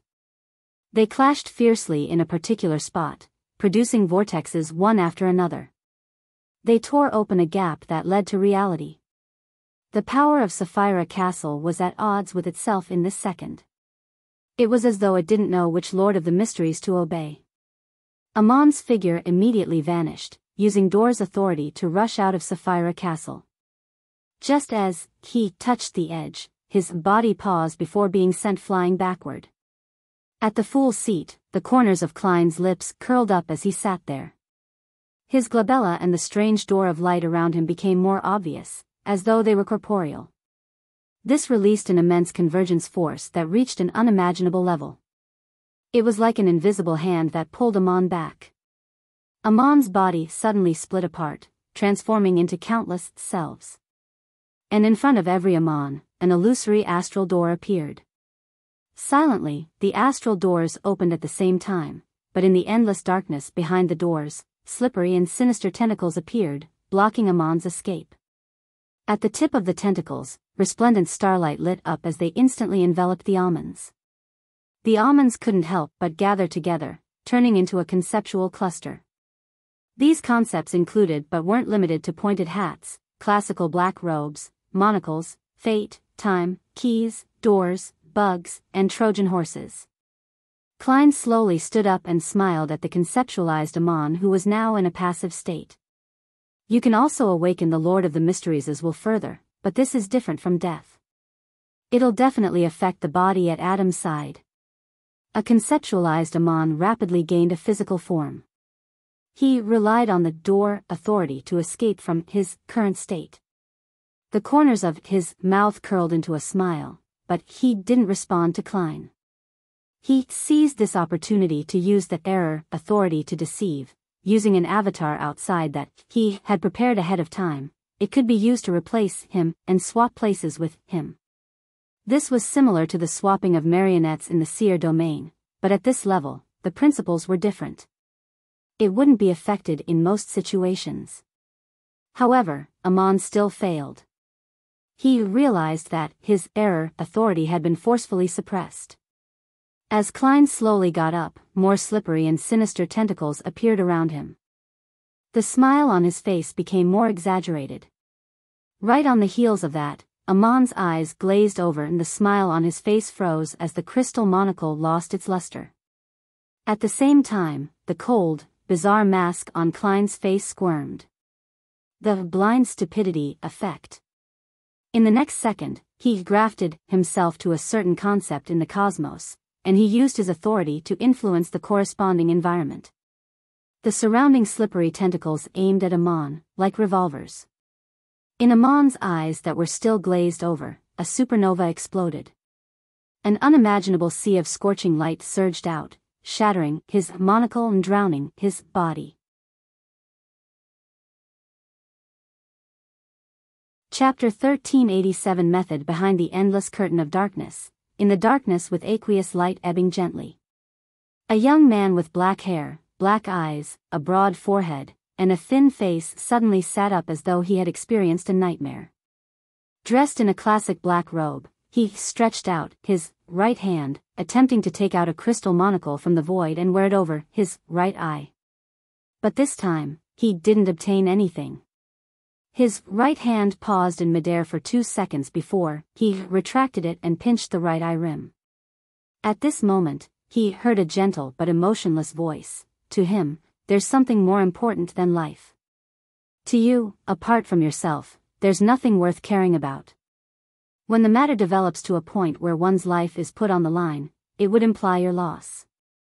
The corners of Amon's mouth curled up as though he wanted to smile and reply, but he ultimately didn't say anything. The voice continued, born as a mythical creature, your lack of normal anchors is also a problem. This makes you know what courage and sacrifice are, but it's hard for you to understand. Amon's expression changed as he stood up from the slightly glistening darkness. He looked at the human-skinned glove that was thrown to the side before but seemed to be very happy. He retracted his gaze and curled the corners of his lips. This seems very interesting. I plan to leave this place and enter the cosmos. That place is much more exciting than the real world. Perhaps I'll understand the two things you mentioned as a result of this. That's very dangerous. Once you enter the cosmos, and before I succeed, I won't be able to provide any help. However, this will let you avoid him, at least, the calm and indifferent voice replied without any emotion. Amon didn't say another word. He raised his hand and pinched his right eye rim and vanished from the endless shadow screen. In the ancient palace above the fog. As Amon was completely obliterated under the power of a supernova, Klein couldn't help but heave a sigh of relief. If he had a choice, he naturally didn't want to sacrifice himself to revive the celestial worthy of heaven and earth for blessings. He hoped to personally protect this world and seek out the meaning of life again. Of course, if he didn't have a choice, he wouldn't hesitate to awaken the celestial worthy. He was certain that he could do this, and Amon was also aware of this. Therefore, he didn't force him, and only attempted to escape. In the battle just now, it had developed into a battle of courage towards the end. The one who wasn't afraid of true death would yield the absolute advantage. Clearly, Amon wasn't prepared to sacrifice himself for this matter. After heaving a sigh of relief, Klein's face under the cold and bizarre mask suddenly grimaced. Under his translucent dark-colored cloak, the slippery and sinister tentacles that extended out were either hitting the ground or rising up high. It was completely out of his control. He could feel that the celestial worthy of heaven and earth for blessings in his body was rapidly waking up, and it seemed like he couldn't stop it. Even if Klein directly died with his will and relied on the powers of a miracle invoker to revive, he wouldn't be able to escape, as the Lord of the Mysteries also wielded the authority of miracles. At that moment, Klein recalled the words of Dark Angel Sasra, which was also from the ancient sun god. The primordial one had awoken in my body. In the next second, at the spot where Amon's body had shattered, beams of light were pulled by a vague invisible form of gravity as they charged towards Klein. Some were worms of time with 12 rings, some were insects made of resplendent starlight, while some were just large numbers of light dots. Klein wanted to stop the Beyonder characteristics from fusing with him, but the increasingly powerful celestial worthies will prevented him from succeeding. His body swelled into a balloon, and then suddenly became thin as paper. This repeated itself in an endless loop. The mask on his face became brighter and more bizarre. The slippery and evil tentacles that extended out from under his cloak increased and became more uncontrollable.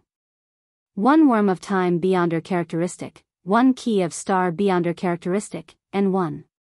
Klein's mind felt like he was being devoured by an invisible monster, producing excruciating pain. Finally, a pair of eyes, which seemed to be formed from pure starlight, formed from layers of illusory doors and crystal monocles, rushed towards Klein's face, straight for the mask's eye sockets. Almost at the same time, the strange door of light that was tainted with bluish blackness appeared on Klein's body again. Sapphira Castle. At that moment, Klein, Sapphira Castle, Door's uniqueness, and Error's uniqueness, all had a strong inclination to congregate. Once they fused together, the Lord of the Mysteries would completely awaken and complete his resurrection process. Klein suddenly used his right hand to cover half of his face. His entire body bent down as if he was fighting with another self. With the anchoring and image disruption from his anchors, Klein finally slowed down the awakening of the Lord of the Mysteries' will, reducing the power of convergence by a little. The starlight eyes and the crystal monocle stopped in front of Klein's face, floating only a few centimeters in the air like planets revolving around the sun. Klein believed that he couldn't maintain this extreme imbalance for too long. Perhaps a few minutes or even dozens of seconds later, the convergence would continue without restraint, bringing about an unbearable change. This can be considered a form of fusion. Klein laughed in an unstable manner. Then, he fooled the Trunsoist brass book, allowing it to enter a sealed state and fly into the junk pile. Right on the heels of that, Klein left Sapphira Castle and arrived in the astral world formed from symbolism and authority. This place seemed similar to the cosmos. It was dark and vast, but in fact, there were many unique aspects to it. For example, even though there was a sun-like star hanging in the distance, emitting normal light and heat, if one tried to get close to it, without getting injured, one would realize that the astral world there was like a black curtain. The sun was directly painted with pastel colors, and there were a bunch of concepts and symbols surrounding it. Furthermore, the drawing of the sun wasn't that nice, like a child without any foundation in art casually scrawled about. It was both comical and frightening. From another perspective, this might be a manifestation of the chaos and madness that underlay everything. As soon as Klein entered, he immediately sensed invisible gazes. Some of them came from areas protected by the world barrier, while others came from broader areas with obvious malice. The corners of Klein's mouth couldn't help but curl up. He suddenly turned his head and looked outside the world barrier, raising his slippery and sinister tentacles. This pair of eyes that seemed forged from starlight and the crystal monocle also moved. All of a sudden, all the attention from the cosmos shrank back. Only the hand-drawn crimson moon was left hanging there as it flashed with light. Ha! Klein laughed as he came to a dark kingdom filled with night vanilla and slumber flowers. At the same time, the Evernight goddess appeared at the borders of the divine kingdom in a layered, star-speckled dress. Her face was covered in a translucent black veil. She didn't transform into her giant form as she looked at him at eye level before raising her right hand and revealing the bird-shaped, golden accessory. At the head of the bird-shaped, golden accessory, a series of illusory doors appeared in the bronze-like eyes, allowing a drop of colorless water that had a strong aura of eternal stillness to land on Klein's cold and bizarre mask. The will of the celestial worthy of heaven and earth for blessings entered a state of eternal slumber. Likewise for a majority of Klein's consciousness. All he had was a tiny bit of lucidity. Under such circumstances, he made the mask retract, and he transformed the cloak into a black windbreaker. Then, he made the crystal monocle turn into a pair of black gloves, making the eyes forged from starlight to turn into a cane inlaid with star speckles. This was only a change in appearance, but it didn't change anything in reality. Once the two items were separated from Klein, they would return to their original state. Of course, if Klein stabilized himself, he could accommodate them and change their corresponding concepts and symbols over and over again, allowing them to change their forms forever. This can't be sustained for too long. It just delays the matter for a while. The Evernight goddess gently reminded him. If the river of eternal darkness's water is used repeatedly, the Lord of the Mysteries will awaken even faster. This is because he will trigger some unknown changes and adjust his condition. Similarly, the specialness of Sapphira Castle and my blessing will gradually be erased, allowing you to enter a state of eternal slumber. It was as though Klein wasn't discussing his own matters. He smiled and nodded. Got it.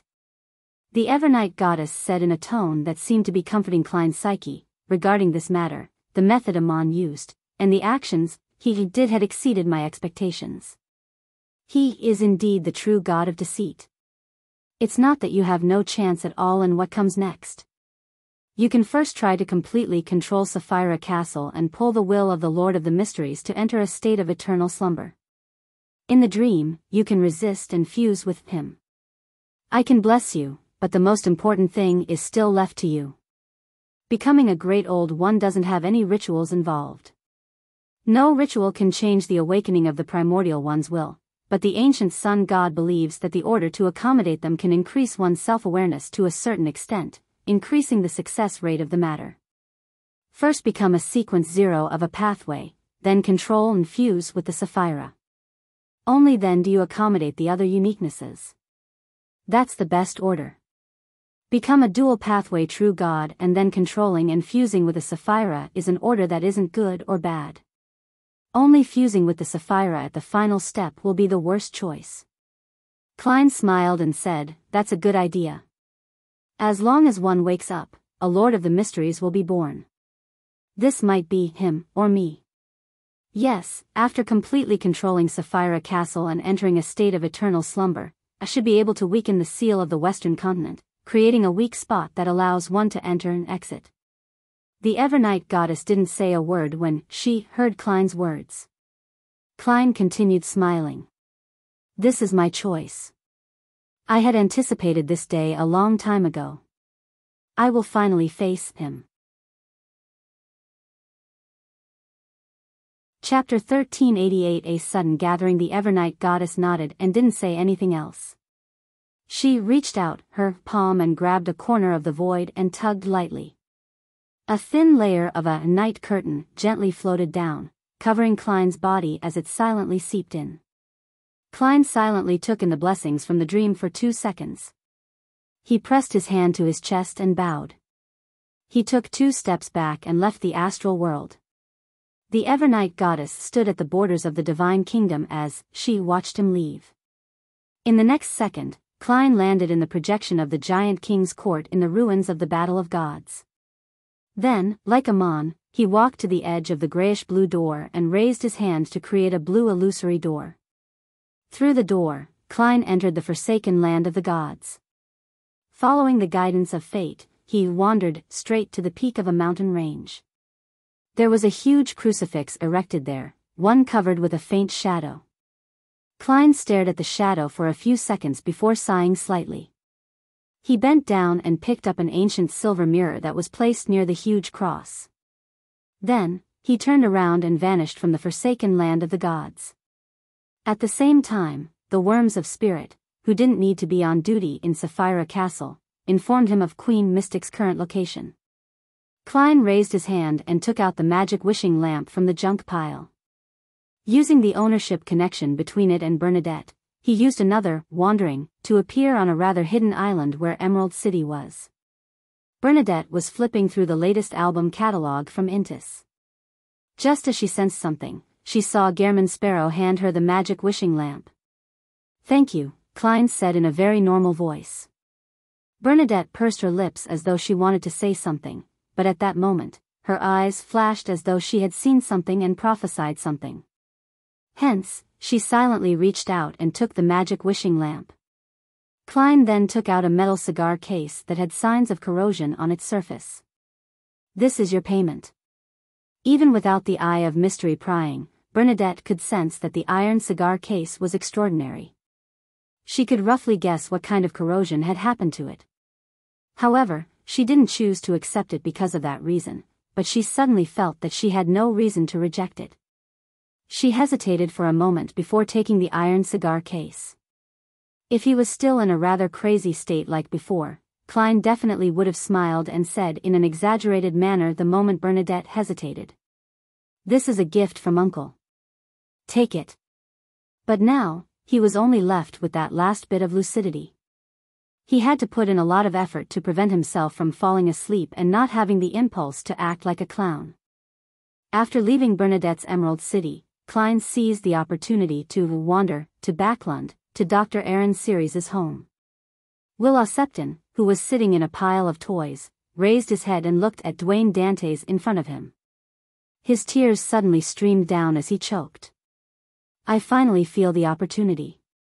He was referring to the opportunity for accommodating the fate pathway's uniqueness. Klein squatted down and said without any expression, "I am here to help you accommodate it.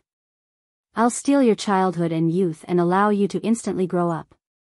Then, by relying on a level of above the sequences but below that of a great old one, I'll forcefully help you to accommodate the die of probability. Of course, that alone won't be enough. It will require an additional fooling and use of a bug. The tears that Wuxia Septon dripped down suddenly stopped. He muttered in astonishment, so the two choices are actually the same. Typically speaking, the accommodation of a pathway's uniqueness required one to be naturally born with it, seek an existence at the level of a great old one to help, or rely on a simplified advancement ritual to complete it. There was no other possibility. The snake of fate, Wuxia Septon, clearly wasn't born with the uniqueness, and only had the two options left to consider. His focus had been on holding a simplified ritual, which was to wait for the opportunity of fate. Who knew that this opportunity was actually when Klein was approaching the level of a great old one? In essence, it was the second method. With this in mind, the chubby child, Wuxia Septon, cried even harder. He felt as though he had been deceived by fate. Let the life school of thought's demigod send over the die of probability. Normally, with your luck, the die of probability should be by your side. Klein ignored Will's crying. Let's begin as soon as possible. I don't have much time left. Will stopped and looked at Klein for a moment before he said, slightly choking, forget it, let's wait for the next opportunity. Given your current state, it would be a huge burden for you to forcibly help me accommodate it. Perhaps you would lose control on the spot. I don't want to face the Lord of the Mysteries. Okay, next time. I have a premonition. With that said, Will looked into Klein's eyes and said, I have a feeling that the next opportunity will be better. Klein maintained his reverie-like expression as he said in a low voice, is this a prophecy? Wuxia Septon's tears flowed again. No, it's a blessing. Klein nodded slightly, stood up, and took a step back. During this process, his figure gradually faded away and soon disappeared. He returned to Sapphira Castle and sat on the high-back chair, allowing the grayish-white fog to envelop him. After surveying the area and confirming the states of the crimson stars, Klein leaned back in his chair in exhaustion and slightly raised his right hand. This time, he didn't create the fake world again. On the two sides of the long model table, crimson beams of light shot out at the same time, freezing into the members of the Tarot Club, the Hanged Man, the Sun, the Hermit, the Magician, and the rest. This sudden gathering was clearly beyond Audrey's and company's expectations. It left them surprised and alarmed. Before that, although they had come to Mr. Fool's divine kingdom on occasions that weren't a Monday afternoon, it was all planned. They knew in advance that they would be dragged here. They would have either applied for a mini-gathering in advance, avoid the full moon ravings, or treat Mr. World with psychological problems. It could be said that, apart from the first time, this was the second time they were summoned by Mr. Fool without any warning. This made even the slowest members of the club catch the hint of uneasiness and feel the air freeze. Thinking back to the World Gehrman Sparrow's visit and the words of Mr. Fool's blessed, Audrey, Alger, and Zio simultaneously had similar thoughts. Is it finally here? Audrey subconsciously turned her head and looked down at the bottom end of the long model table. There was no one there. Although she was already mentally prepared, Audrey couldn't help but be stunned as emotions of uncontrollable sadness surged within her. In her heart, the World Gehrman Sparrow's image had long since turned from a crazy adventurer and an extremely dangerous beyonder to a person who wore a cold and tough facade but was a gentle, powerful, loving, mysterious, and lonely man who was burdened with many friends on his back. She believed that amongst the Tarot Club members, she knew the world the best apart from Mr. Star. And now, this friend seemed to have encountered some misfortune, leaving behind only an empty seat. The Tarot Club lost its first official member. Where did Klein go? Leonard suddenly felt a little flustered. In this world, he was the only one he could befriend. Previously, when Klein suddenly appeared in the southern continent and threw the gold coin into the cathedral's donation box, Leonard had already had a strange premonition.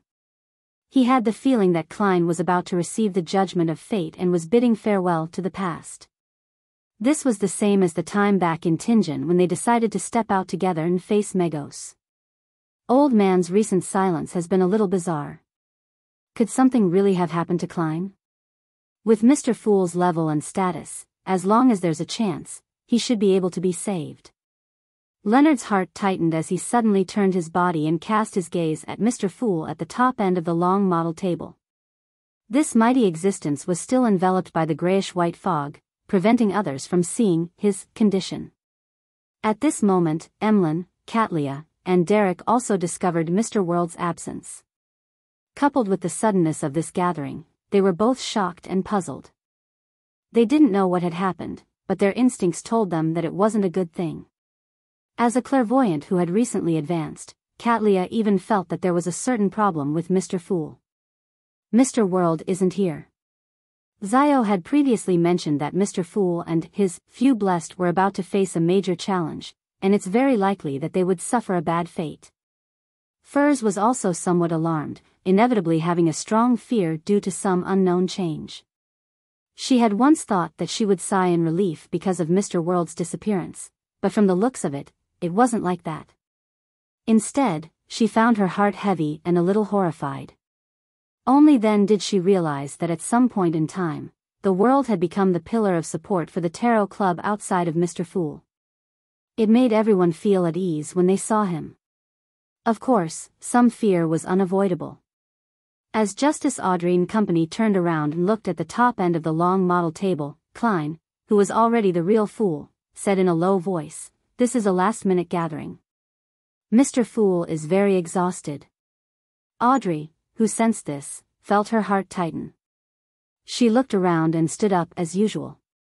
After the members of the tarot club stood up one after another, Audrey lifted the ends of her skirt with a heavy heart and curtsied at the end of the long model table. "Good afternoon, Mr. Fool. You're tuning into the Biyao's Wuxia Chronicles YouTube channel. Don't forget to subscribe and join us on this journey to catch the most captivating stories.